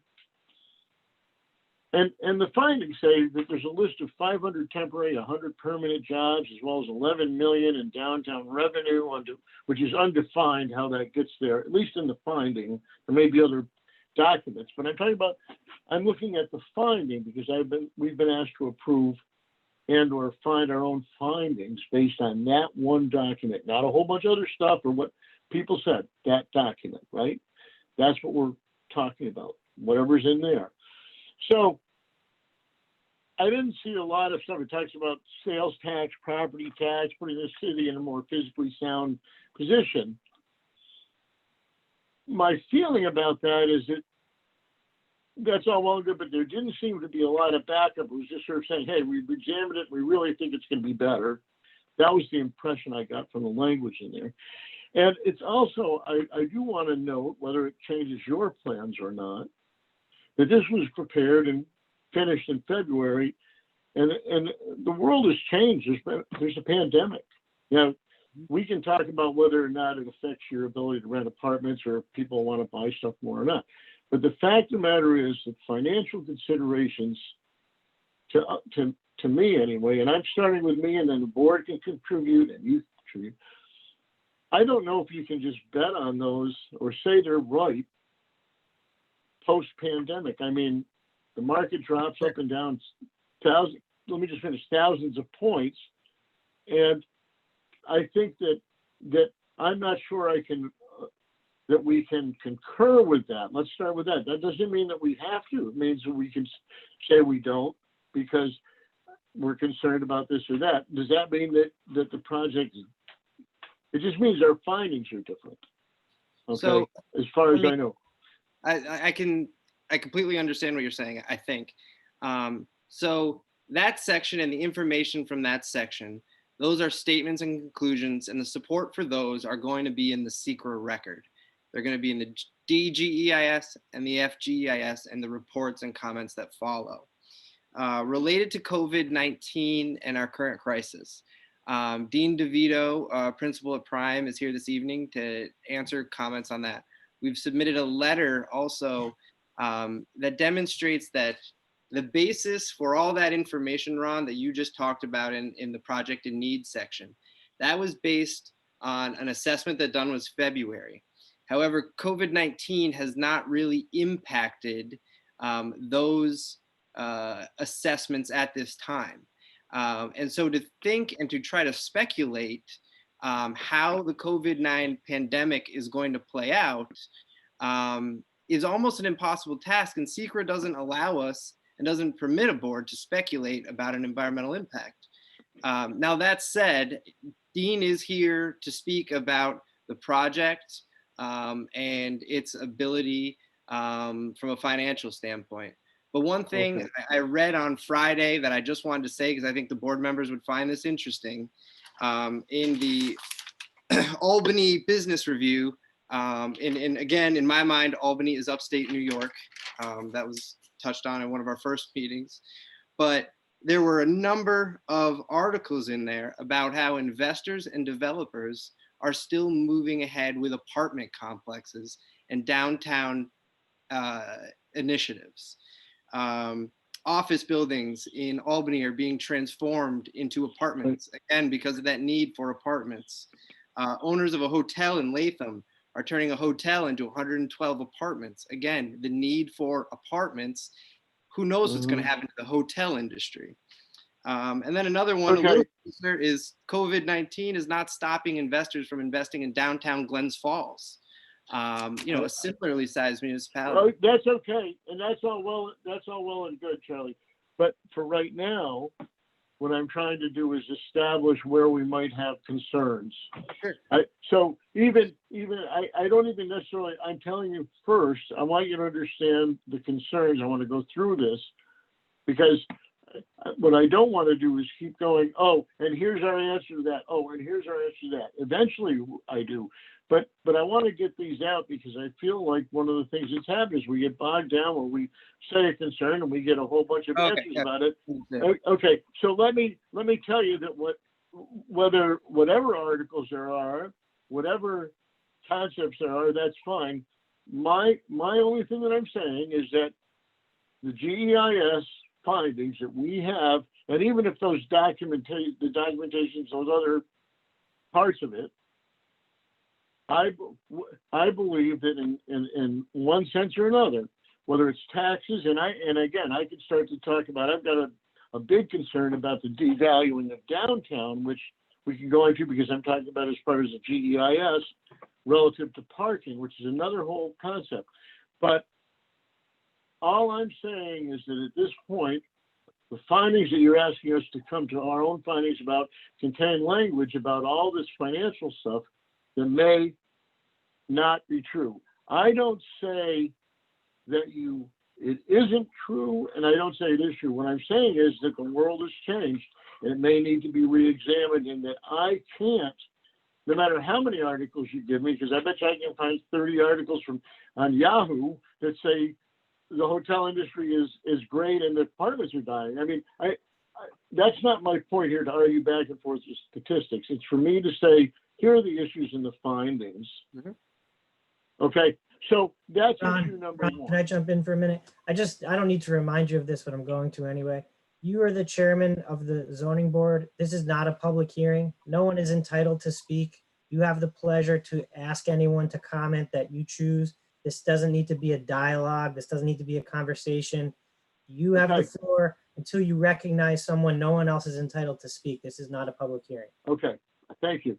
So listen, let me go through this is what I'm going to do then. Thank you, Corey. The first one is project purpose and need, and this discussion about the jobs, I'm concerned about the fact that the downtown is different now than it was before. The whole area that this concept of 500 temporary and 100 permanent jobs and 11 million in downtown revenue, which is defined somewhere but is not in this finding, may not be as accurate anymore as it was because the world has changed. So that's number one. Number two, I'm going down through the sort of in order, the GEIS. Land use, community character, zoning, and public policy. The ZBA specifically finds the above described action, including the SUP application before the ZBA, may not, and I'm not gonna, I went back and forth about will not, have not, and I'm not even sure if it's an appropriate word for a resolution or a finding for us, but I use the phrase may not, may not. Somebody's going to tell me, maybe Corey, nope, can't do that. You got to either say it is or it isn't. But for right now, concept-wise, that's what I said. May not benefit the community and may not be consistent with the city's community plans and may have a negative impact. That's what I'm saying right now. Not does, not doesn't, but may. And here are the reasons for that. Footnote 2, under this portion of the GEIS, talks about, it quotes the city ordinance regarding a planned unit development and the ability to vary from the various yard and other requirements and to provide an alternative permitted method for layout. And do you know why? In order to preserve the natural and scenic qualities of open lands. It doesn't say to have a more desirable project, which is quoted later in the thing. It says to preserve the natural and scenic qualities of open lands. That's why you're supposed to be able to vary. Now, how do we interpret that and which is the open lands? And listen, I not only read this, I've read every submission twice now from Gail and everybody, everything about everything that you guys have been saying all along. So I want to make sure I understand it. I don't want to say something and then find out that you told me the answer before. But anyway, the variations requested for setbacks and parking have not been clearly demonstrated to be required to preserve the above quality for open lands. This is my concepts now, my words. And the GEIS narrative later in this section indicates that the planning board is authorized to vary these guidelines in pursuit of a desirable project. Again, defined by what standards? Who's saying what's a desirable project? Is a desirable project one that looks good, makes money, fits in the community, all those things? Of course it is. The allowance of variations is to protect natural and scenic qualities. It also neglects to quote 36021D, which clearly states that variations are allowed upon a showing that standards for obtaining an area variance have been met. And you know, I went back and I looked at a bunch of stuff that was submitted where you talked about it. It's not like we didn't address that. It's not like, not in the findings I'm not talking about, but you guys, you know, Prime talks about this is why we meet the standards. But I would tell you that because the variance standards were not mentioned, it should be included. They were not considered as part of the findings and have not been demonstrated for setback requirements and parking. This is my words now. Further attention needs to be paid to this issue. It's also says the parking deviation is justified because the DLMUD is being undertaken in unification with the DAIP, all the parking stuff. And which includes parking, or rather, which includes the parking projects, and that takes care of all the loss on the Durkee Street site. Now, I'm not saying it does or doesn't, but Hey, that Ron, is can I jump in here again? Because you just raised a good point that I think the other members of the board should understand. So remember that the lead agency's findings relate to all the projects that are under consideration. You are doing a site-specific review related to the city's application before you for the 2 special use permits. So you hit the nail on the head with the distinction between the lead agency's findings and your findings. Remember, the lead agency is balancing out the impacts of all the projects. They're not looking, as you are being asked to do, with a laser focus at just the impacts of the project that's presently before you. So where the DEIS or the findings say, for example, to the point you're making, that the parking lost by the Durkee Street lot will be replaced in all the other DAIP projects, That's because they're looking at all the projects together.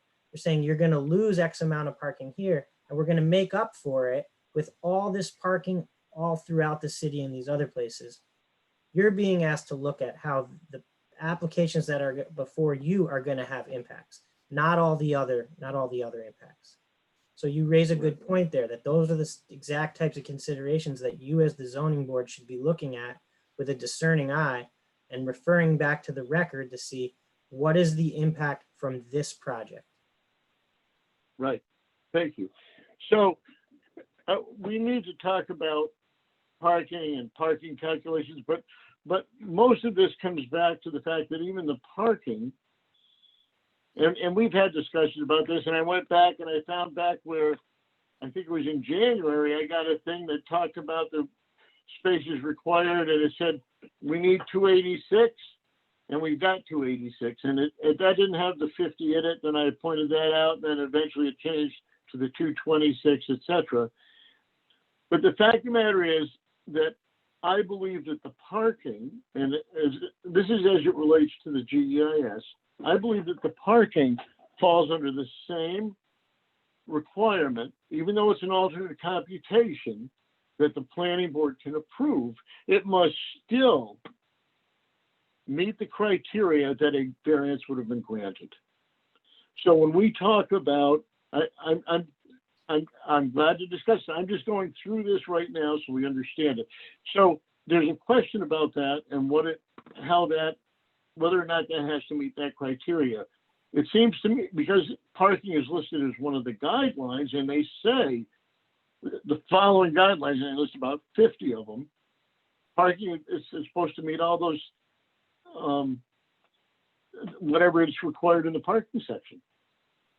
Yes, it says they can do an alternate calculation. Whether or not your alternate calculation, aside from whether it's supported or not supported by, say, the Hamlet, it needs to meet the qualifications of a variance. It talks, I'm going through these line by line so you understand, and then you can start to react to them, Charlie. So under land use, community character, zoning, and public policy, it talks about those standards. It talks about the parking deviation.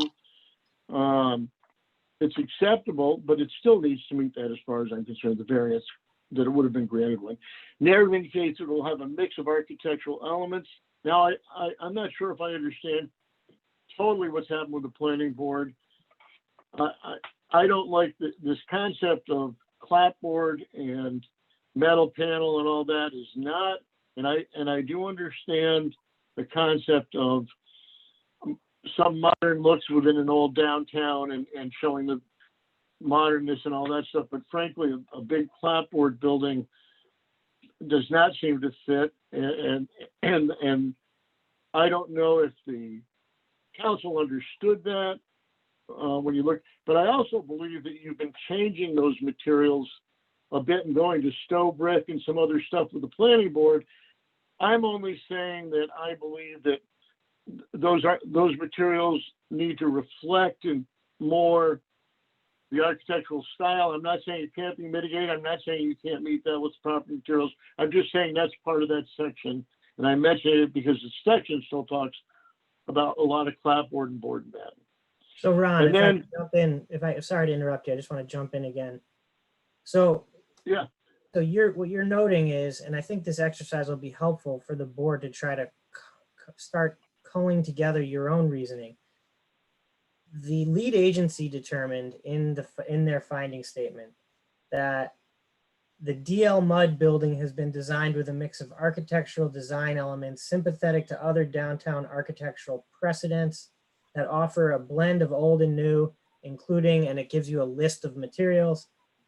It was the opinion of the lead agency that the utilization of recognized architectural principles ensures the project is compatible with the downtown area of the city and surrounding buildings, while at the same time revitalizing the area of the city with modern development to facilitate a walkable downtown core. That was the conclusion that the lead agency drew from the documents that were before them. You're not required to draw that same conclusion as them. If you find things in the record that leads you to a different conclusion, you're free to make a different conclusion than them. That's a good example of the lead agency's opinion. They said that based upon the following, we have formulated our opinion as follows. If the zoning board as a group, as a majority of the board feels differently about that, then that's the sort of thing that you would put in your finding that says, we don't feel that way. Here's why. Here's what's in the record that led us to that conclusion. Right. And But you shouldn't be pointing necessarily to the findings. It's not just that you disagree, it's why you disagree. What Right. from the record, what from the GEIS, what did you review in there that leads you to a different conclusion than what they drew? If in fact Right. you don't agree as a board. right. So Question. if, for example, Before we move on, before we move on from that topic, I wanted to ask a question about that, or bring up an issue about that. So I understand that, Corey, and thanks for clarifying that. But does we're strictly talking about findings right now. And when we get into a discussion of how we're going to vote on the subs, is that something that we can base a decision on the subs on? Are those SUPs that are in front of us too narrow in scope for us to rely, let's say, for example, if a majority of our board wants to vote against this project, we want to vote no on the PUD boundary line sub, and we want to base it in part on the materials that are being used. My understanding up to this point is that that is not necessarily within our scope, but I also, I have another question that's unrelated to this that harkens back 10 minutes ago that I wanted to ask too, but I'm just really trying to figure out, it seems to me we have a broader scope in making our findings, but a narrower scope in determining the criteria for the subset in front of us. Well, you're correct. They're two separate decisions, but they are interrelated. So if we're talking about the special use permit, we have a standard that's been set forth by the Common Council that guides the zoning board in making its determination as it relates to the special use permits.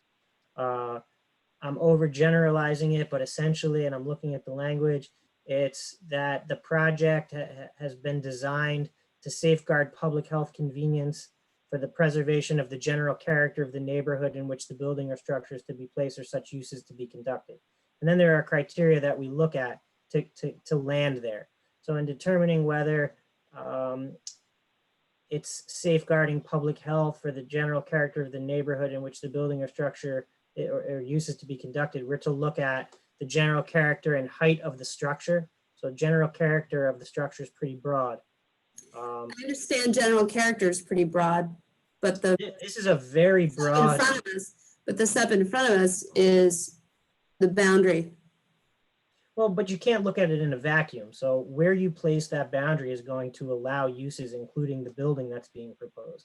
So to the extent that you feel that the building that's being proposed should be in a different place, and you feel that way because you feel that the materials that they're using aren't appropriate in that location, now we're drawing it all back to your initial question again. But you need to start with the standards with a special use permit and evaluate the project against those standards, and where you fall on that, you have to be able to support from the record that's before you. So yes, they're different, but they are interrelated. My other question was going back to the parking issue, up to this point, and I'll say just to conclude that point, up to this point, my understanding from discussions we've all had and in discussions with you is that some of the items that we may find unacceptable or not in keeping with the character are, like materials, are items that were too narrow for us to base any sort of denial on or no vote on. If I was wrong on that or I misunderstood that up to this point, okay. The other thing that I'm concerned about is that I felt, it seemed like on the other end of the spectrum, a moment ago, we were talking about parking, and that we are allowed, it seems to me from what you said, that we're allowed to look at the applications in a vacuum when it comes to parking and not consider the fact that there are a number of other alternative parking sites that are being developed under this, set of projects that is going on in the city. My understanding is that we should be, up to this point, should have been, we're factoring in those other projects in determining whether the parking at this site, as proposed in this application, is sufficient. Now I'm starting to feel like that was wrong, that we can look at this in a vacuum and completely ignore what's going on in the rest of the city. I'm trying to get the right framework so that I can apply how I feel, because I have a lot of the same feelings as I think my fellow board members have about materials, parking, all those kinds of things, size of the building, all that. But I have been trying to limit my analysis in my own mind to what I think we are permitted to look at. And what I thought was a fairly narrow scope in general. I'm not saying to not look at, a number of factors, but I feel like there are some things that some board members have really focused on that I didn't think were appropriate. And I've kind of brought that up here and there with different people and with you. And if I'm wrong on that, I'd like to know. And I guess at this point, I'm kind of completely spun around because I really don't know what our scope is anymore. And I just want to get some progress made on it. But I'm very confused on this now. I mean, I thought I feel. First of all, back in if you make a negative findings, you cannot move forward with the project. So let's be clear about that. They are, the findings and the decision on the special use permit are absolutely interrelated. But if this board makes a negative finding statement, the project cannot move forward. So that's a good starting point. Okay. The point I was trying to make about the parking analysis and distinguishing the zoning board's role from the lead agency's role is the lead agency is looking at all the projects that are before them. And in evaluating parking, for example, the lead agency determined, based upon a review of all the projects that are before them, that on a net basis, there's not going to be a negative impact to parking because the parking that's removed in the Durkee Street lot is going to be replaced with other parking improvements throughout the city. And I understand why this is confusing, but the point that I was trying to make is you still have to look at the impact that this project will have on parking in a laser focused way, because it's possible that you find there will be an impact from the project related to the loss in parking as it relates, for example, to the other properties that are nearby to this parcel. I'm going to use a little bit of a hypothetical based in some fact, but if they said we're removing 500 parking spaces here and we were replacing them 3 miles away, but we find that on a net basis for the downtown area that the parking issue has been resolved, what I'm saying is you also need to look at what is the impact locally where those parking spaces were removed from. The lead agency determined on a net basis that there's not a problem, but what about the parking that was lost right in that exclusive area? You can't only look at one of them. You have to take all those factors into consideration. But the point I was trying to make with that was that as an involved agency, your review is different than the lead agencies. And you can look at site-specific impacts from this project.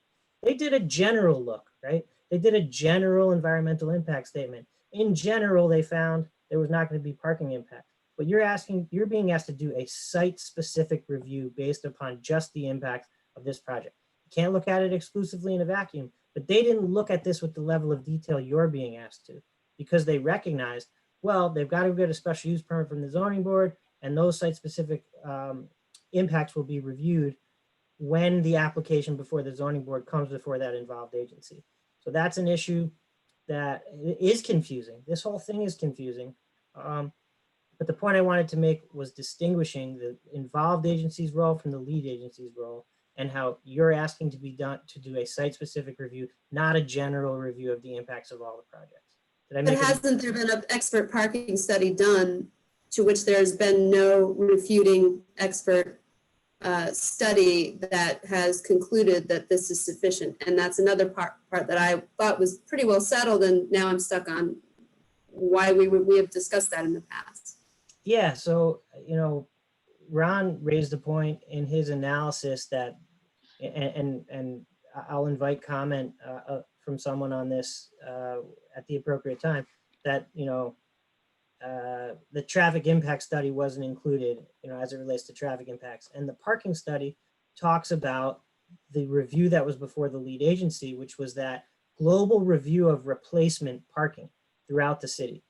I'm not sure that there was a site-specific parking study done on this project. I know that McFarland Johnson did an analysis at a February 4th thereabout letter where they provided you with analysis that described how they came to their alternative parking number. Because as is noted, the planning board has some authority to allow in a PUD for a modification to parking, although I don't think it expressly says that in the code. I don't think the code explicitly says parking. I don't think that word is in that section that says that the planning board can amend parking, or maybe it's implied there. In their finding statement, the common council determined that it does include parking, but they've provided a basis that their parking calculation is sufficient for their use, for the apartments, for the commercial.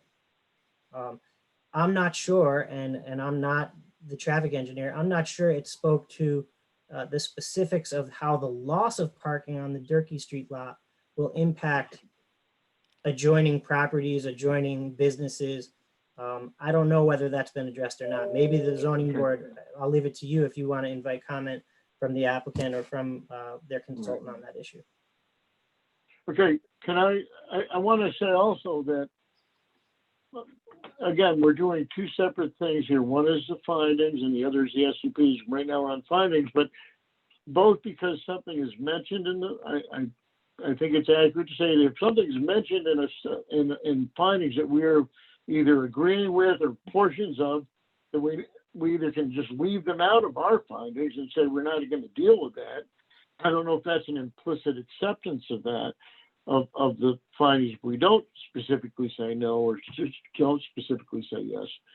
But the other thing is that even though we are, and I do understand our, that we have certain jurisdiction here, we are also enjoined, as I like to say, to make sure that the SUPs meet the 5 criteria, which we've gotten lots of responses from Prime and everybody about why it meets the 5 criteria and why everybody's aware of the 5 criteria, which include general character, amongst other things. It includes adequate parking. But I think that I'd like to go through and then we can have these discussions about whether these are appropriate, whether they are our jurisdiction or not. And I'd still like to I think that it may be different for some of the items. In other words, as an example, when we talk about materials, if I find that they didn't analyze, I didn't feel that in general, the people that did the findings really understood as well as they could, or the concept of matching architectural, sympathetic architecture, in my subjective view, because my subjective view is as worthwhile as anybody else's that thinks their design fits, frankly. That's absolutely Okay. true. That's absolutely true, provided that you have a basis in the environmental record for your subjective opinion. So Right. that was the point I was making. The example I Right. gave was the lead agency's opinion. You don't have to share that opinion, but you have to have a basis for it from the record. Right. So I think that the architectural style is one. The other final one when I'm in that section, and again, I want to get through this at some point so we can start to talk about it, under land use, community character, zoning, and public policy section of the findings, is that I've already spoken about the issue about how they don't really define it as, having the standards of having a variance granted, et cetera, the exterior finishes, the parking. The GEIS indicates that the Riverwalk will connect to the SRTG, the Saranac River Trail Greenway. And after the finalization of the GEIS, the city indicated the SRTG is over budget and either may not or will not be constructed. The effect of this change on the Riverwalk accessibility and size required has not been analyzed. I don't know if it does. I don't know if it doesn't. But it could affect how we view that Riverwalk and the spaciousness of it. And it certainly is going to affect things like bike, multi-use path and bike traffic and bike use and the way that people access the Riverwalk if it's not connected to the Saranac River Trail. As an aside, just so people understand, when the original Saranac River Trail committee was formed to start to even decide on phase one. I was part of that committee for several years and worked on that. I didn't work on phase two, but I understand the Saranac River Trail concept pretty well. And I think that, A, I think it's a shame that they're not building it, which is my understanding. And B, I do think that it affects the Riverwalk. And again, this is something that's said as fact in the GEIS that is no longer a fact. It is no longer a fact that the Riverwalk will connect to the Saranac River Trail. And that means that something at least needs to be re-examined. And we need to understand if it's not going to be connected to the Saranac River Trail, which sort of expands it and gives a little more room. It's not people just cramped into this Riverwalk the length of that process. I think that that's got some stuff. So I can't suggest mitigation, and I'm not suggesting how you would mitigate these concerns right now, but I can tell you that I've listed them, and I think that it's important that they demonstrate that somehow that we discuss the variations for setbacks and parking requested and see if we as a zoning board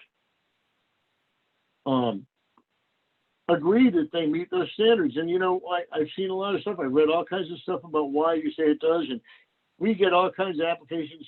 Some of them say, does it meet this standard, the 4 or 5 questions?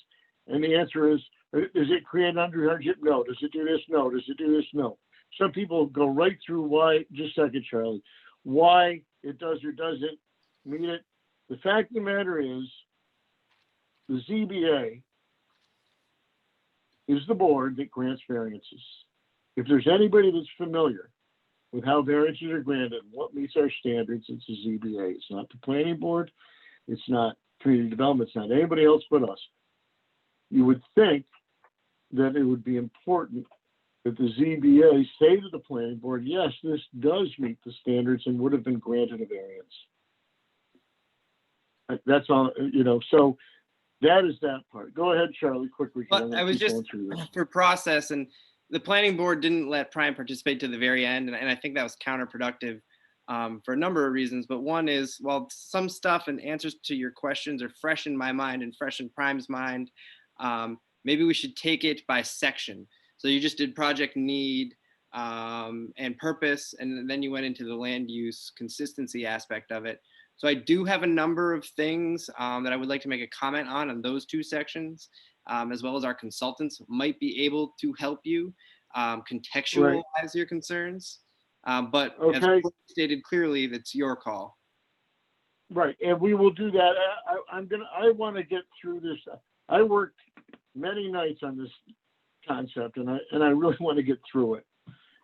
So that is, I've now done project purpose and need, and I've done land use, community character, zoning, and public policy. And now I'm going to move on to municipal utilities. And I'm sorry to dominate this board like this, but I think the board doesn't mind if I speak about this right now. If they do, Kathleen spoke up, and people can speak up as they want. Okay, so the municipal utilities section in general is probably pretty okay because they talk about all kinds of stuff. I'm assuming that the final SWIP is designed to meet the most current standards and codes. That's not an issue. We have quality people working on that. Turner. And that the final stormwater management design is adequate to properly handle stormwater. And that portion of the section is therefore acceptable. This water supply and sanitary sewer indicates Department of Public Works has confirmed the city's adequate water and sewer. It's unclear to me, however, who will bear the responsibility and cost for the sewer line replacement and additions.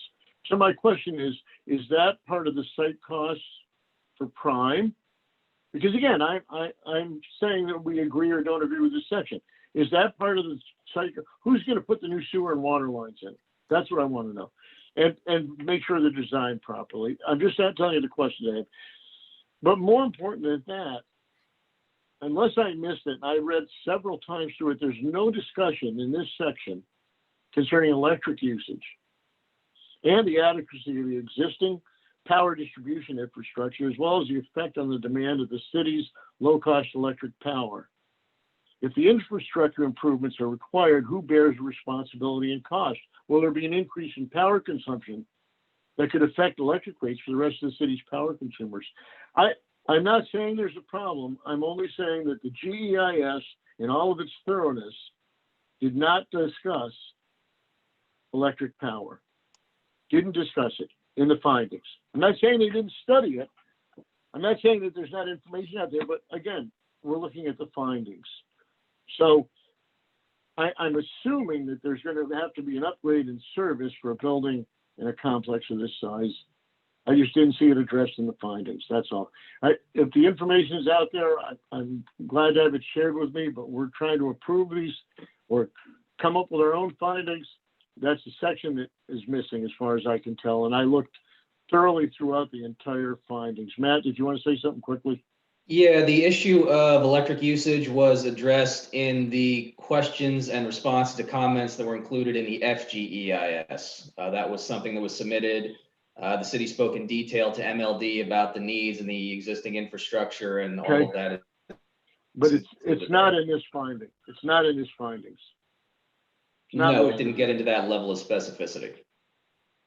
Well, you know what? It's an important thing. We've had all kinds of issues because of cryptocurrency and whether we're going to be using too much power. I'm not saying that this is going to drive us over the same way as a cryptocurrency would. That's not my point. It's a finding that we've been reviewing and trying to figure out what parts we can agree with, and there's a part that seems to be missing in this document. That's all. Now I go to traffic and transportation. The November 2019 traffic impact study is not included. Again, none of these things are included. And I'm sure there's a basis for all of these and a lot of other documents, but that's not what we were asked. We're talking about review of the final GEIS that I have here, which is this 40-something page document. The November 2019 traffic impact study is not included, nor is it indicated who performed the study. Without a copy of the report as well as qualifications of the performers of the TIS, the conclusions of no significant adverse impact cannot be verified. The changing of Durkee Street to one-way is indicated to not require mitigation because of traffic delays. That's part of that study. The slanted parking is not discussed in the GEIS, the diagonal parking. And the effect of vehicles being backed out into traffic is not discussed in the GEIS. Again, is Durkee Street some concern does, so it's contiguous to the boundary of this property.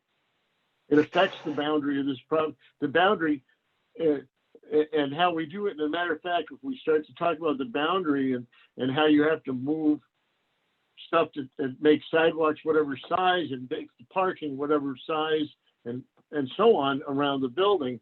But anyway, there's no discussion of the effect of one-way traffic on delivery to business on Turkey and Bridge Streets, not in this document, I'm sure.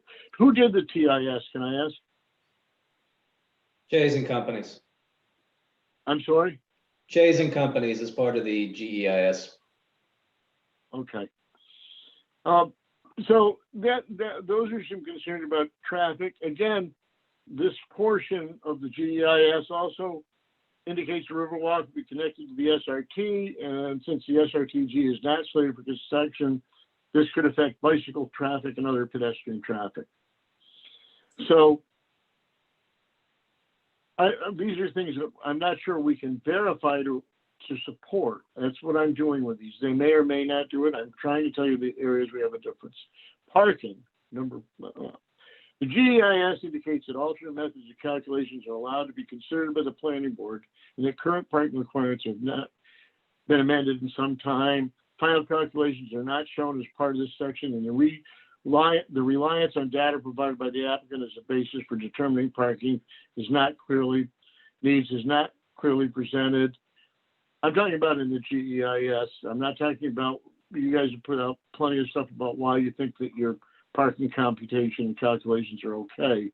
But I'm talking about, they don't demonstrate if their conclusion for less spaces than the current code requires meets the standard for obtaining a variance.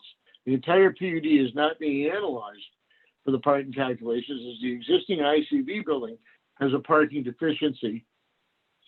And based on square footage, which is not included in this. The GIS also indicates the Common Council finds an abundance of vacant parking areas can disrupt achieving a walkable community and commercial development in the downtown area. There's no indication of what data the council used to reach this conclusion. The conclusion may also be contrary to the needs of the other property owners downtown. So this says that all I'm saying is when we're talking now about the GEIS and parking, and that the GEIS says you can use an alternate method. It doesn't talk about meeting the standards of a variance. It's an extreme amount. But I don't think the issue so much, frankly, is whether the project can meet its parking needs. I think the issue is whether or not there's 50 spaces left over based on the fact that you are not meeting close to the current code of the standards to be granted a variance. In one of the, and again, there's so many submittals and comments and things back and forth, but at one point, somebody said something to the effect of that the current code doesn't talk about visitors and you assign some stuff to visitors. The current code actually doesn't talk about it, but the reason for part of the reason for the current parking calculations is because it's assumed that people will have visitors, and that's why it's not assumed everyone's going to have 1.5 cars or 2 cars. It's assumed that there will be visitors and there needs to be space for visitors also. So that 317 spaces required, if that's still accurate as to how it meets the code, depending on restaurants. And you saying 226 or 236 is a big difference. And whether or not it meets that standard, standard, and again, is the council well-versed in granting variances? Is the planning board well-versed in granting variances and understanding those standards? That's a question. And certainly the question about, there sort of seems to be this answer of, well, we're going to provide less spaces because it makes it more walkable. And I'm not sure how that's supported, but it's certainly not just within the GEIS. When we go, and again, I'm going right through these. I know you have lots of comments. I'm not ready for them. The physical and economic conditions. This is where we'll talk about the pilot. And I would tell you that relative to the GEIS findings, if we're being, again, asked to support this document or agree to this document, and I think early resolutions had us talking about the pilot being good and had us talking about pandemic being okay. The first question I have is, I don't believe that the pilot agreement now in this GEIS is the final version of the pilot agreement. I'm not sure because I've seen conflicting reports. I don't even know if anybody has the final agreement, but the pilot agreement shown in the GEIS may not be the most current version. The assumptions as to all future revenue increases in spending, as well as impact on downtown, are not supported by any data in the GEIS anyway. Since the GEIS was completed before the pandemic, again, these figures may no longer be supportable. And the effect on the city school district is anticipated in assumed state aid. This was prepared before the recent pandemic and changes in our education system and possibly the future of state aid to education. And frankly, maybe the cost per student of doing stuff. I'm not saying it does or doesn't qualify. I'm saying I don't know how we can support this necessarily this part or uphold this part of the GEIS when in fact some of these conditions have changed. Number one, we don't understand the pilot. And is the pilot our jurisdiction? Certainly doesn't come under building character, height, or parking, does it, Charlie, or any of those 5 items? It is our concern, and it becomes our concern because it's part of a GEIS. And frankly, it is a concern. It is a concern to people. And do you want to know, out of the hundreds and hundreds of comments we've gotten, how many mention the pilot constantly because they're freaked out about the pilot? So that's another whole topic. It's not in our jurisdiction, and we cannot certainly say the pilot, we don't like the pilot, so no. We understand that. Okay, but we can say that you're asking us to look at this GEIS, and it talks about the pilot, and we need to discuss the pilot as far as the GEIS goes. I don't even know what the pilot is anymore. I don't know if you're being assessed at $8 million again on the $25 million project. I don't know if you're paying no taxes for 4 years, then more, or some in the first. I don't know. I only know that I saw the pilot mention the GEIS, and I can't say for sure that it's right because I don't even know if it's the same pilot anymore. And I can't say for sure if it's right because some of the assumptions it makes about revenue and taxes may no longer be valid. Historic and cultural resources. The project is to use materials and methods to incorporate contemporary elements that reflect the neighborhood's existing character. The use of all materials proposed at the exterior should match the general flavor of the downtown, is what I'm saying. Indicates the proposed massing scale is similar in height to the existing 4, 3, and 2-story buildings. New information presented, which was after this because you did the drawings, which need to be modified again because we know that a couple of building things were inaccurate. New information presented with a slightly lower height needs also to show the exact height difference between the new buildings and the existing buildings. This information was not available when the GEIS was finalized. There were all kinds of renderings and stuff, but nowhere until you started to do it with me did you actually present straight on elevations that said the top of this building is 37 feet, and the top of this building is 62 feet, or whatever it is. Okay, so I think that that's something that's changed since the finalization of the GEIS number 1, and I think it bears looking at with that comparison to understand this.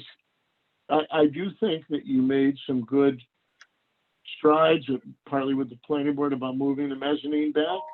I do, and so on, but I think that it's something we need to look at. This the height it's talked about in the GEIS, they didn't have the same information. Okay, and again, the materials, I think you can find all kinds of materials, and my understanding is that you're going to more like Stowe brick and other faux masonry as opposed to clapboard. Is that, I don't know if that's true, but that's good. Recreation and open space. The Riverwalk may not be connected to the SRT. This change was made after the GEIS. This may impact recreational use of the waterfront and the bicycle and other traffic. And the proximity to the building, now we're going to hear something. The proximity of the building to the Riverwalk, if the setback variations sought or approved, could impact the enjoyment of the Riverwalk. Visual resources, reestablishing of the street edges and maintaining setbacks similar to the existing buildings does not take into account, this is my words now, this is my reaction to what was said in the GEIS, does not take into account the overall height of the building and that it is a high rise with setback requirements because of height.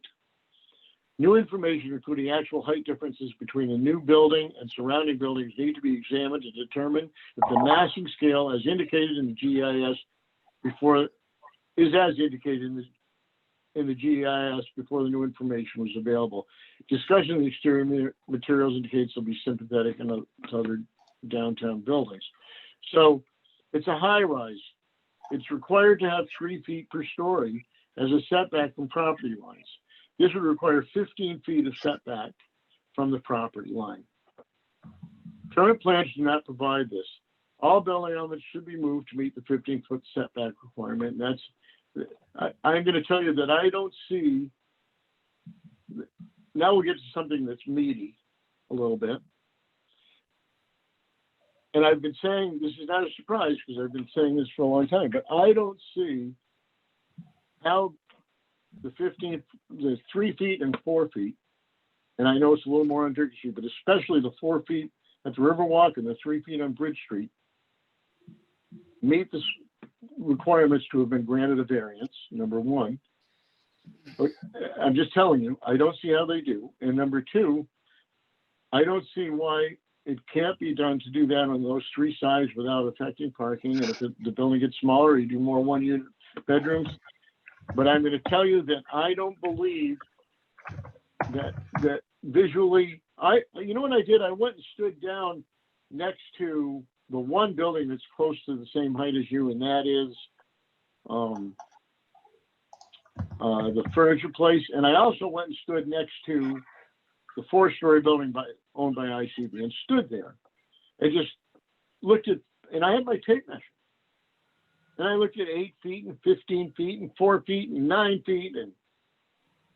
And I'm going to tell you that that's where we're getting into, that's recreation, that's visual resources. Other than that, and that's, of course, I saved that for last because I didn't want you fuming about it the whole time. The fact of the matter is, that, just a second, Charlie, I'm almost done. The fact of the matter is, these are what I have looked at and I've discussed with some other board members, these concepts.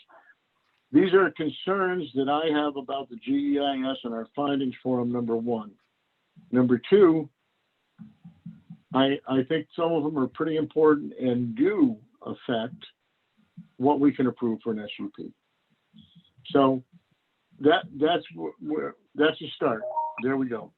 Charlie, go ahead.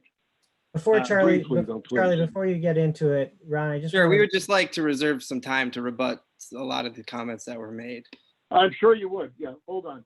Go ahead, Ron, Lori, first. just want to remind you that although the findings and the determination on the special use permit are interrelated, you're not bound by the special use permit criteria in doing your environmental review.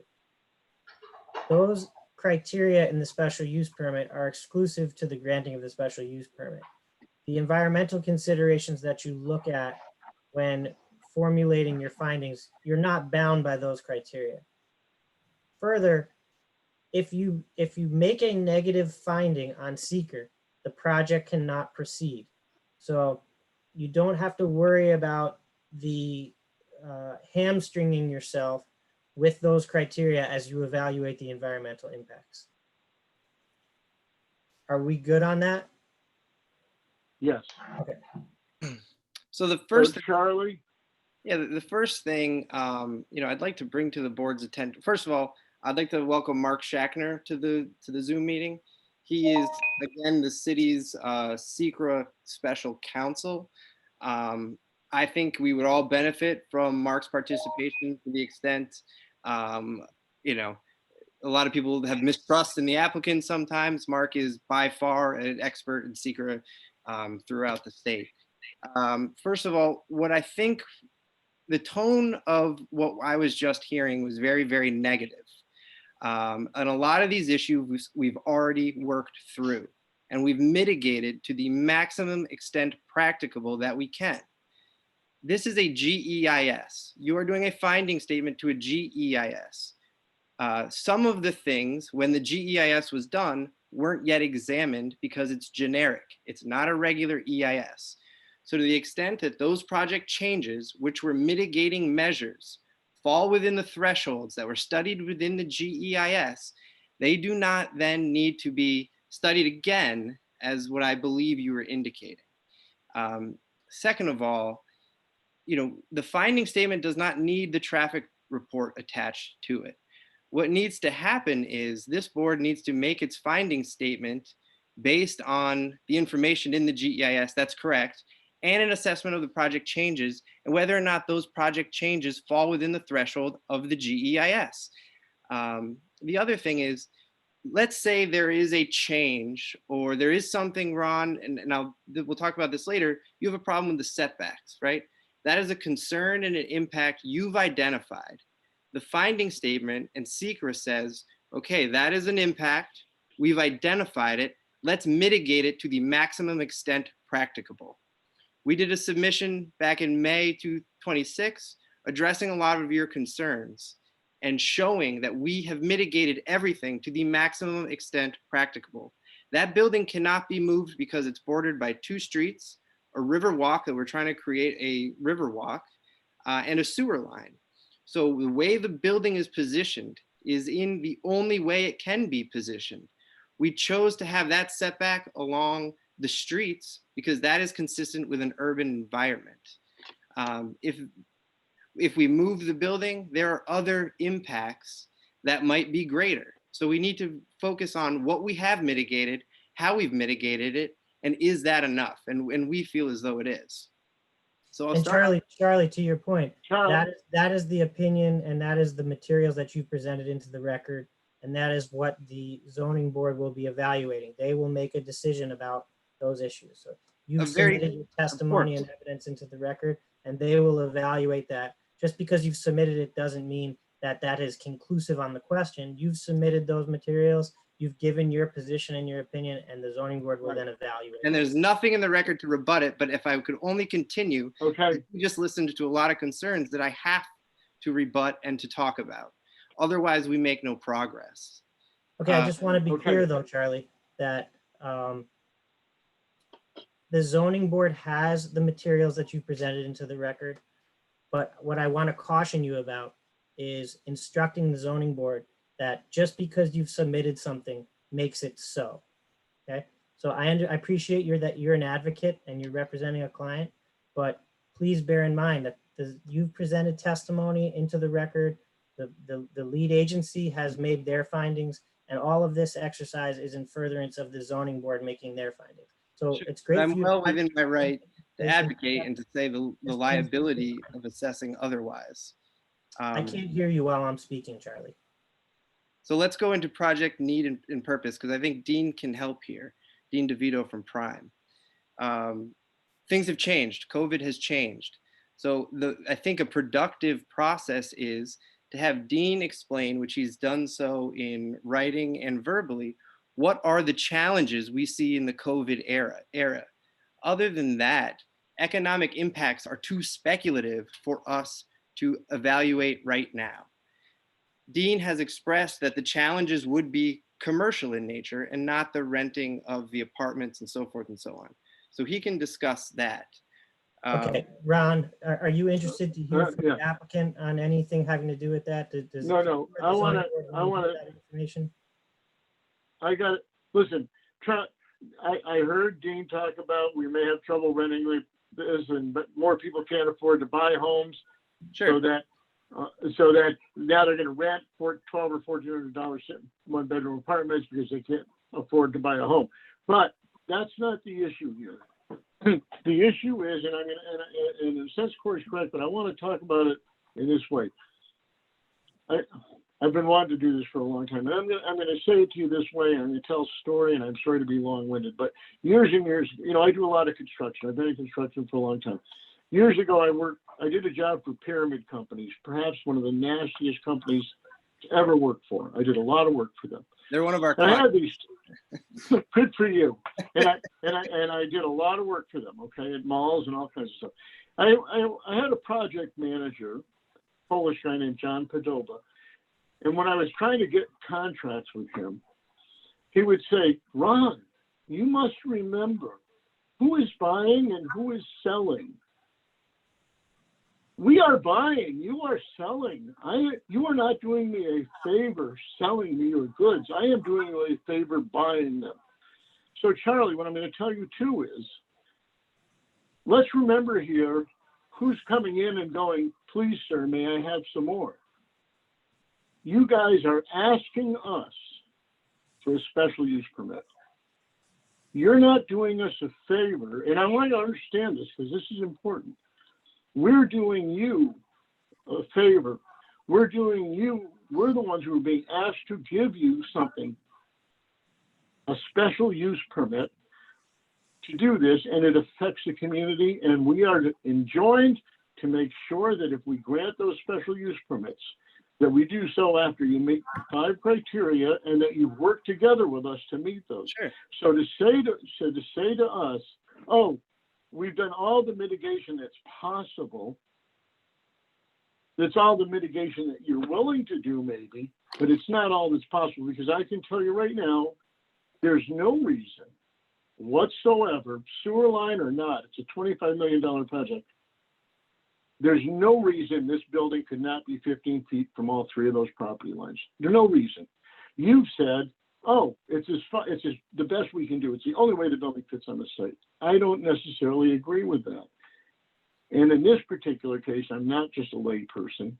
It's what I do. So I guarantee you that, and you could probably still fit 115 apartments in it. You might have to put a couple more one bedrooms or something like that, but you could certainly do that. When we asked you, But we would lose parking. oh, what about, wait, when Well, we asked you but- about the sidewalk, and you said, oh, look, we made it 8 feet. How'd you make it 8 feet? You went to the city and said, shrink Bridge Street. You didn't move the building. You didn't do anything that affected you. You shrank Bridge Street to get the 8 feet. That was your method of mitigation. I don't want to be adversarial, and listen, we like this. This is a process that we are heavily invested in as volunteers and as a board that does this for a reason, and it's to protect our community and foster responsible development. Can you be a responsible developer? I'm quite sure you can. Can Prime do a good job? I'm quite sure they can. Okay, So- but we need to get to a point where both the board and the applicant agree that we've gotten to the best thing for the community. That's where we need to be. And to just say we've done the best we can and we've already mitigated all those things, maybe not. So, and other board members may disagree with me. That's not the issue. But I gave you my concerns about the GEIS. If you want to start talking about my concerns about the SUP, I'm glad to talk about that too. I don't know how much time we have. We can go as long as you want. But the fact of the matter is that we need to do this in a responsible and cooperative manner together, not just saying, hey, come on, we've talked about this long enough. We've done everything we possibly can to mitigate. Because I don't actually believe that's true, number one. And number two, I think that we can reach agreements and we can work together to get a successful project. But it can't be, we're the ones granting the special use permit. You're the ones asking for it. Let's just remember that. So I Go agree ahead. with that statement, but the frustration you're hearing and the comment that I was making is, of course, we are the applicant. We're asking for this project to be approved. However, it's not just a please approve this project.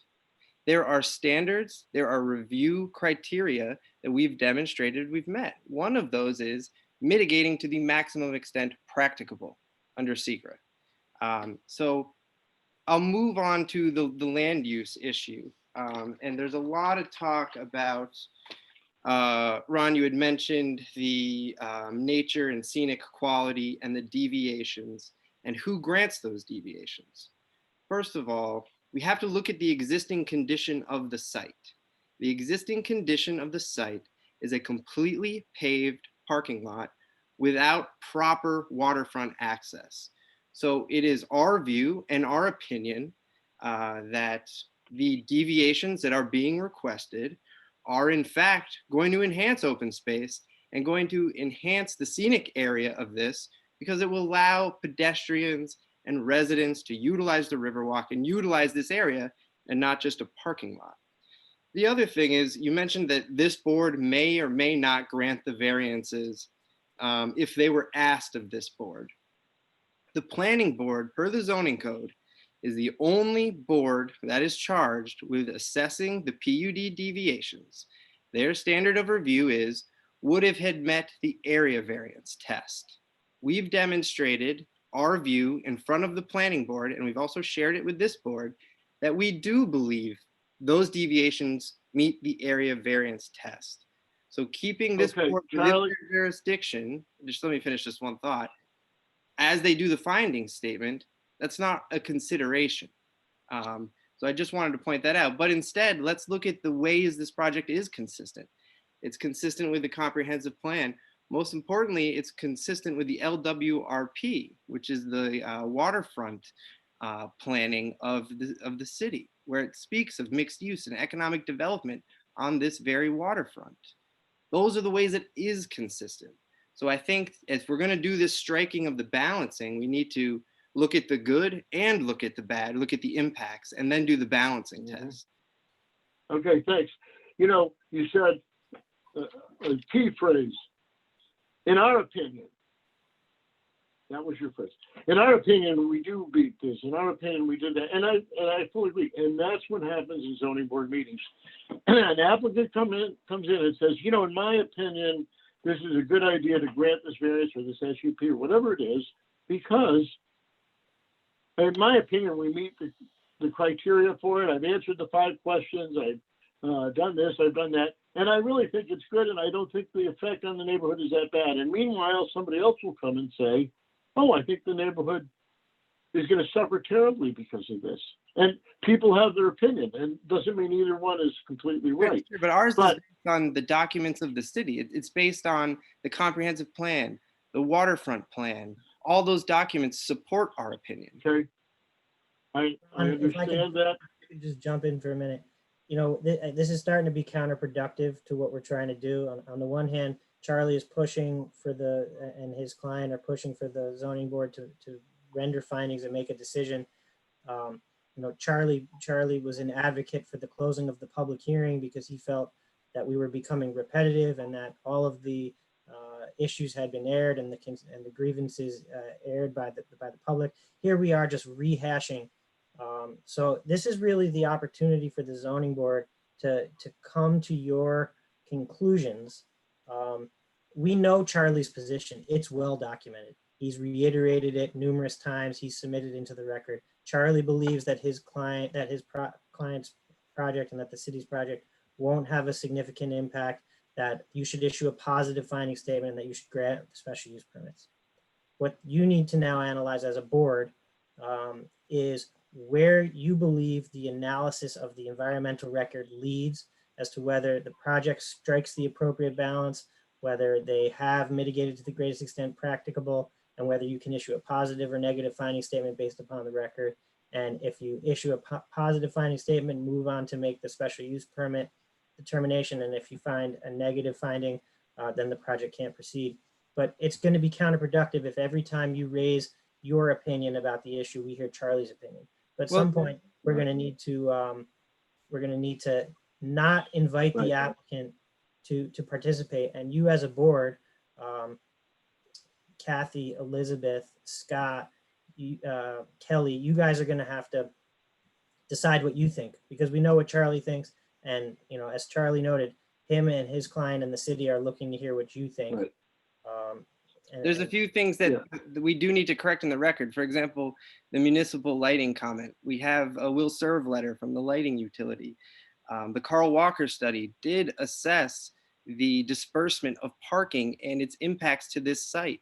Charlie, if you wouldn't I mind, only say this because Charlie, I'm afraid the record's getting overlooked. Wouldn't mind, Charlie. I don't want to, you know, we can put you on mute. Okay, you know, wait. If the chairman wants to hear from you, he'll ask to hear from you. Listen, Charlie, here's I guess the point. We've heard all the information. We've seen all kinds of presentations. I've read every single thing from you, and I've frankly read everything from the public and all their concerns. And here we are as this board. I just counted. There are 13 people here representing the city or Prime, and there are 6 zoning boards, one of whom can't vote here. So there are 13 people trying to convince us why we should listen to your opinion. And I'm not saying that it's wrong, all of it, but we are 5 people here getting pounded by 13 people plus 100 people in the public, plus everybody else wanting to know what the hell's going on. So the story is that you have your opinion. You've given us all of the facts as you see them. This is only the GEIS. We haven't even gotten to the problems we're at with the SUPs. I mean, let me tell you, when I say about the 15 feet, that's not just some, hey, I'm hoping I can get them to move it 15 feet. This is a problem I have. The building is tall.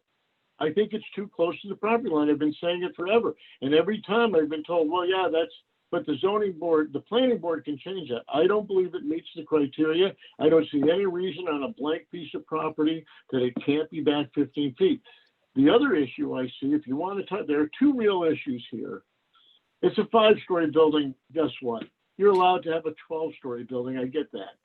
Okay, I saw all the different alternatives, but the fact of the matter is, there's a real issue that's been brought up time and time again about how close you are to the property line.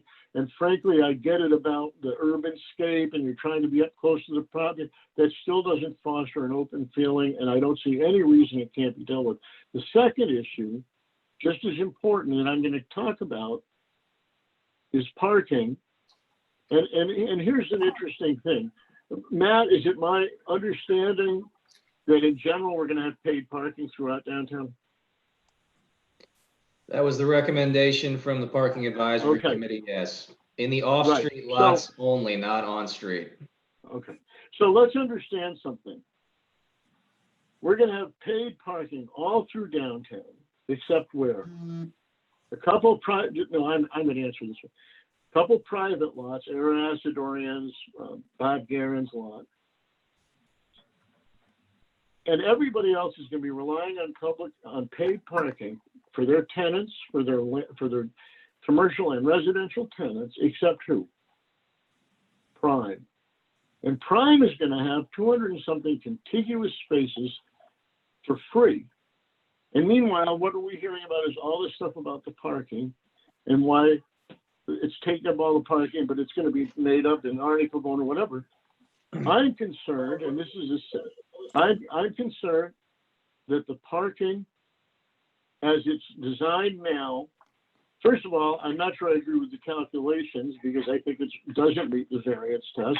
And I think that you originally said 286, and then when it was pointed out you didn't have the public ones, it all of a sudden changed. And I've got them. I've got right where you said 286, and it included restaurant space and this, that, the 50 spaces weren't there. And then it changed. But anyway, and I'm not looking for comments back. I'm just telling you a concern. Everybody else around you in downtown is going to have paid parking except you. Everybody else. And they're going to rely on paid parking for all of their residential tenants, all of their commercial tenants, except you. Oh, and Matt, you guys park behind City Hall, so you don't have to rely on it, I guess. But the fact of the matter is that that is an impact. And when it says that a PUD will provide adequate parking, oddly enough, what it doesn't say is for the PUD. It says it will provide adequate parking. Ron, And there's a, wait just a second. Yeah, sure. And the fact of the matter is that I'm concerned that as your revenue and your value of your property goes up with parking, and this does affect the boundary. This is a parking calculation you're asking us to look at and say it's okay, and the planning board to say it's okay. But you're going to have 50 spaces, but you know what? They're going to be paid too, and there's going to be this fuzzy line because some of those are your commercial spaces that they can use also. And if you in fact believe the 286 is what you really need, there won't be any left, and especially if you take in the ICD portion, there won't be any left.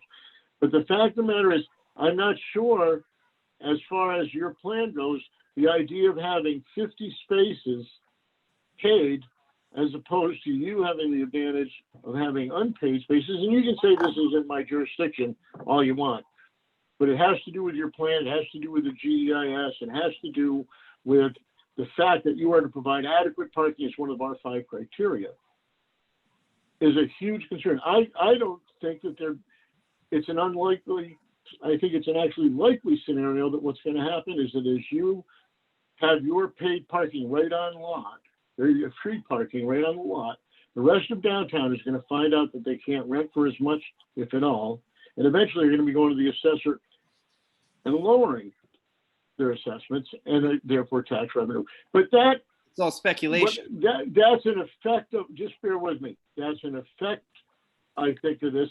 The real issue is whether or not your parking calculation based on the hamlet, and you're saying that there's no parking there, and that's your opinion, is an adequate representation of how much parking you're going to require, A, and B, whether the rest of that parking that's for the public should be paid.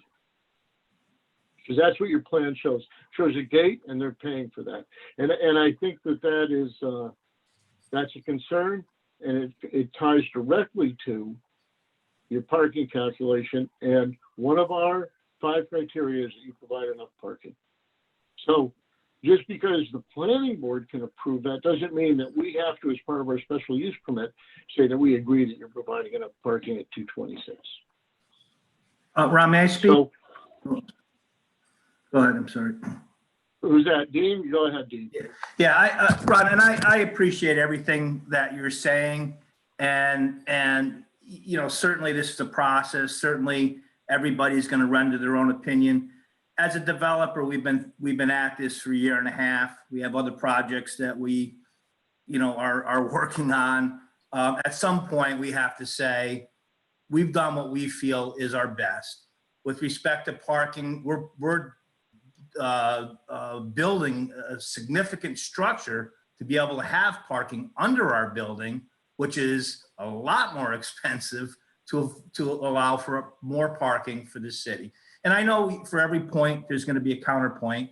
And you know, we've been through the GEIS process, and you know, we at some point we have to rest and say we've done our best, and it's either good enough or it's not. And we're kind of at that point right now. And you know,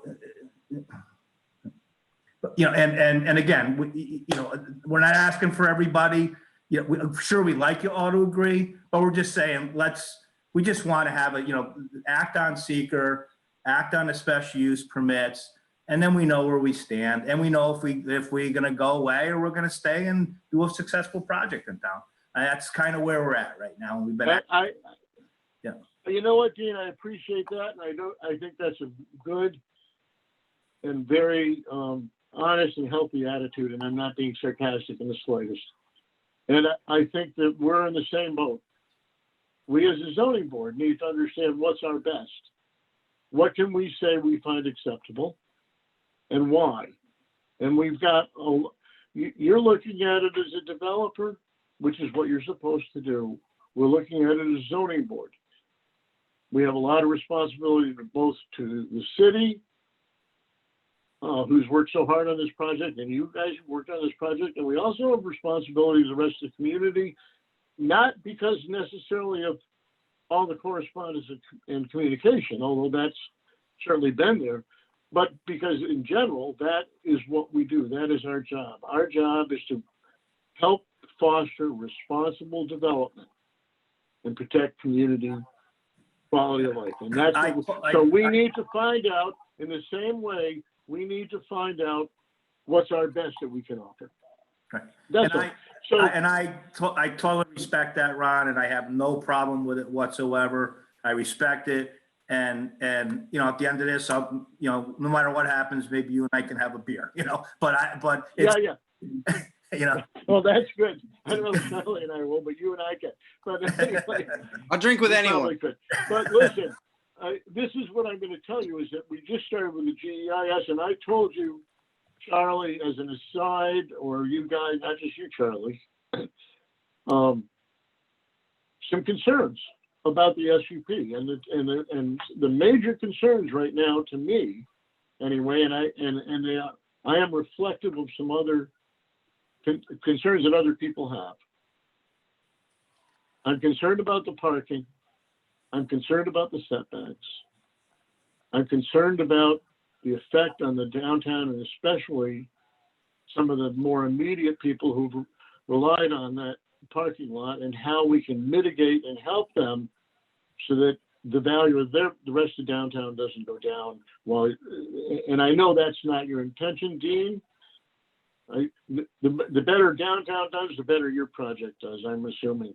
And we all, you know, so that's where we're at. You need to think about it. I'd like to really have you think about the setback, because that seems to be a pretty important one, and I keep saying it. And I don't want to see this is my opinion, I guess. I think it's important that building is 15 feet away from any property line without affecting the rest of the parking. In other words, going no further south and just shrinking away from those street property. On Durkee Street, you've only got about 6 feet to go or something, or 9, whatever it is. Yeah, we did. and maybe it's a compromise, Ron, not to, sorry to jump, but like what we did in the front, because we did hear this concern and we took and we cantilevered the second floor. So we created a covered walkway in the front. Right. So let's talk about that. Let's talk about the parking a little bit and understand, this whole parking thing, by the way, is more about definition than the number of spaces. You providing 286 spaces isn't necessarily the problem. The problem is that of it meeting your needs. The problem is of it meeting the public parking needs that the parking studies and the rest of the city want from you, and meeting the needs of the property owners around there who are so severely affected. So I'm just telling you some issues that we have. I've talked a whole bunch, more than I should have maybe or not, but anyway. Our next thing is to come up with findings, I would say. Correct, Corey?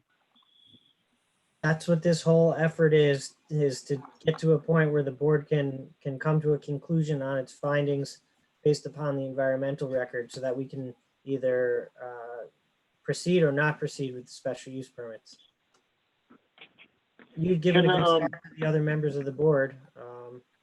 They now have your thoughts and comments, and for them to agree, disagree, expand upon, revise, modify.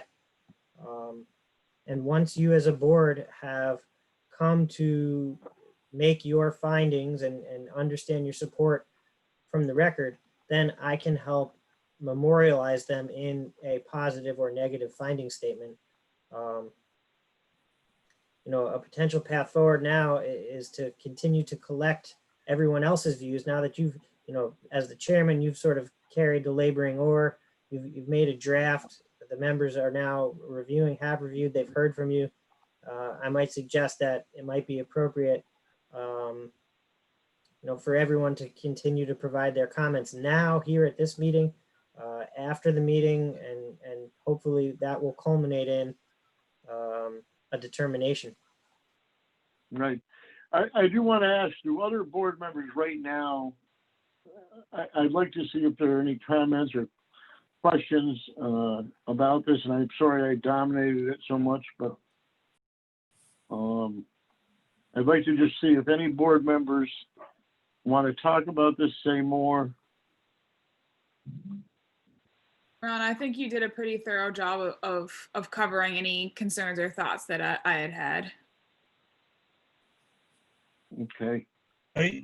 Ron, I think the time is for us to really take a hard look at what you've started, modify it, come up with it based on, or get the backing of our feelings and get something to Corey or in conjunction with Corey.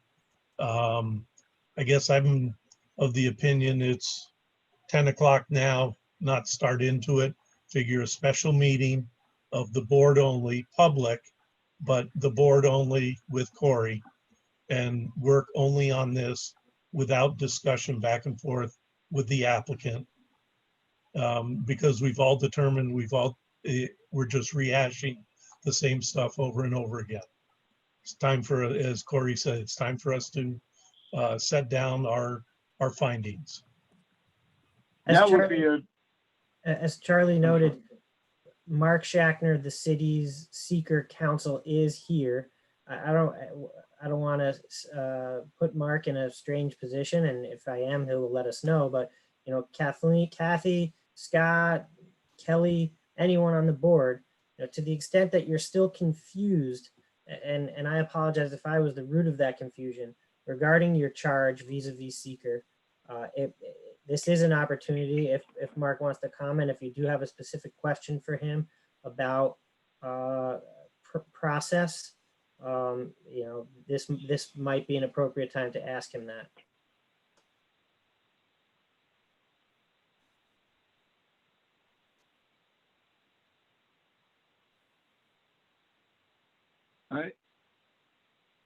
I think that I'd like to, the question I have, not for Martin, but is, we're going to have a special meeting. Is that a public meeting that we would have as a Zoom meeting with Corey? Yes, so I mean, to the extent you are deliberating regarding any aspect of the application, that Okay, would be have to be a duly noticed public meeting where the public could observe. It's not necessary that you allow anyone to participate. Again, as the chairman, you could ask, you could give somebody the pleasure of the floor if you so chose. But yes, to the extent that we were deliberating, that would be an open meeting.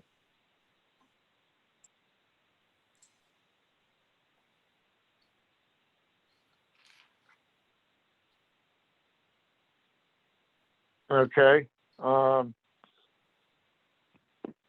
When do you want to have that meeting?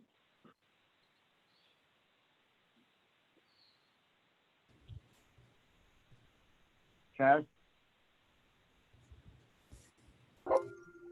I think the sooner the better. I mean, I have no problem with doing it next Monday. Sure. I agree. Okay, so I hate Monday to is be the a 22nd. spoiler. I'll be in New York City on Monday. Sorry. Tuesday, I'll be here. Does This would be it matter if it's a Monday? Monday's for the planning people? board meeting, I think. Monday is the planning board meeting. So we shouldn't The have it. 22nd? The 22nd? Yes. I'm fine with Tuesday. I I'm can, good with Tuesday. Tuesday, the 23rd? Shalice, from a noticing standpoint, is that enough time? Yeah, I have to provide the notice tomorrow to get it to the press tomorrow to get it out to run on time. So Tuesday Okay. works the best. I'm good with Tuesday. Again. What's that? I am good You're with good? Tuesday as well, yep. at 6:30. Yes. 6:30 or 7, doesn't matter. So let's start at What's better for 6:30. people? 6:30 is fine. Are you guys Kathy, doing is a that good for pre-meeting you? or straight to the meeting? Basically, the meeting is going to be like the pre-meeting. It's a working meeting just with the board and our lawyer. And probably Joe will be there. Okay. I'm assuming, Joe? Yes. And anyone else can watch it, much like the public would. Before, and I completely appreciate that we might not speak at that meeting, but would the board like any explanation of the materials that we submitted later in May that were in response to some of Ron's comments related to building height, some additional renderings that he wanted? Because we submitted those, they're in the record. So to the extent they apply to anything you'll be doing on the 23rd, let us know. Well, yeah, Charlie, actually, when we did that last meeting, we talked about, getting true heights of the buildings. There were a couple of buildings that were off, I think. Dude, I don't believe we got those corrected versions of those, did we? Yep, we got the corrected versions. They were done in a similar presentation with the section views. And the building heights were determined by the surveyor. So they were surveyed building heights. Oh, you had a surveyor do it? Yes. Yeah, Sutherland's did that work, Ron. Okay, great. Perfect. So that information All right. is refined. And the other stuff is in there that you requested. Just let us know if you would like. Great. Okay, so we're set with that then, and it was done by a surveyor. Great. All right. No, if we do though, we certainly will get a hold of you as soon as possible so you have time to respond to that. I would like you, Charlie, to start to think about some of the other issues we discussed, specifically setbacks and parking, just concepts on the parking more than anything, frankly, and setbacks. So we're going to meet and we're going to try and finalize our findings at the meeting on Tuesday, the 23rd, correct? And other than that, and then after that, once we get the findings done, hopefully we can get them that we can agree on something that's not negative so that we can move to the SUP discussion, correct? And work on that and try to get that resolved. We'll see what we can do about having another, the following Monday, I don't know if we can get it done so quick that we can have it ready for the 29th as an example. And the following weekend is after 4th of July. The following Monday is after 4th of July weekend. So it wouldn't be a Monday. It might have to be later. But we'll do what we can. And Charlie, I didn't forget what we discussed early on in your acceptance of the fact that you understand that we're going to take some time and we'll do what we can to be as expedient as we can. Sure. So what I said in the beginning was we would be willing to provide an extension of that 62-day limitation to the next special meeting. So to the extent you need it in writing, let me know, but that will go until 6/23, as I believe the 62 days is up on 6/22. Right. So are you saying that you only want to extend till the 6/23 meeting? And I think we can reevaluate at that meeting. Okay. I Because can we won't be ready then. I can confer with the client after the meeting. Okay. That's what I- Yeah, we can establish now, what's a reasonable time, Ron, that you guys think you would need to get through it? Listen, I want to be done with it as badly as you guys do. I mean, I'm really serious about that. So I don't know. I can't tell you, but the 4th of July is going to mess it up. I'd like to be done in July sometime as soon as we can.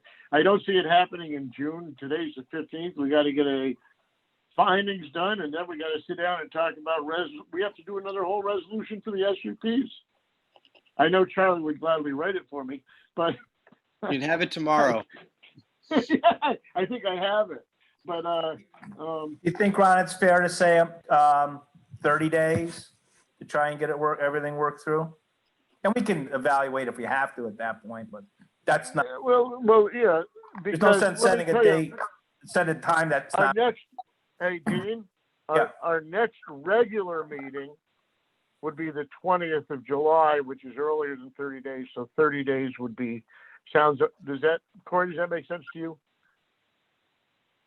I don't see any reason. I mean, it's up to you guys. You guys are the ones that have the homework to do, and you have the tough decision. But certainly, I will facilitate getting resolutions drafted as soon as you come to your decisions. Right. Kathy, is that okay with you? Yeah. Okay. Scott. Okay. So Dean, that's for practical person, Dean. We will look at if it's the 22nd or 23rd, and our meeting in July is the 20th. And we may be able, I'm not saying it's going to take necessarily that long, but it probably could. We'll do everything we can to be done 30 days past the 62 days. Yeah, and just set a realistic time. There's no sense setting the time that we don't. I don't disagree. Absolutely. Yeah.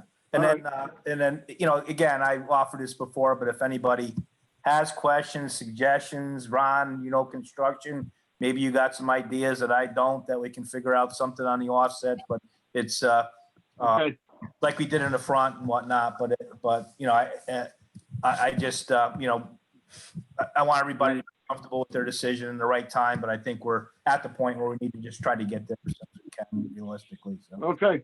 Yep. All right. Does anybody else on the board have any other questions?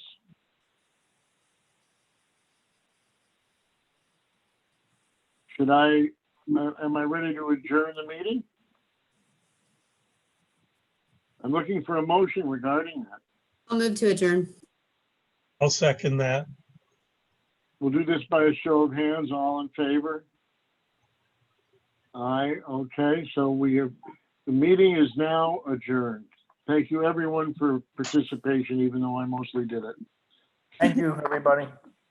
Thank you, everyone. Bye-bye. Good night.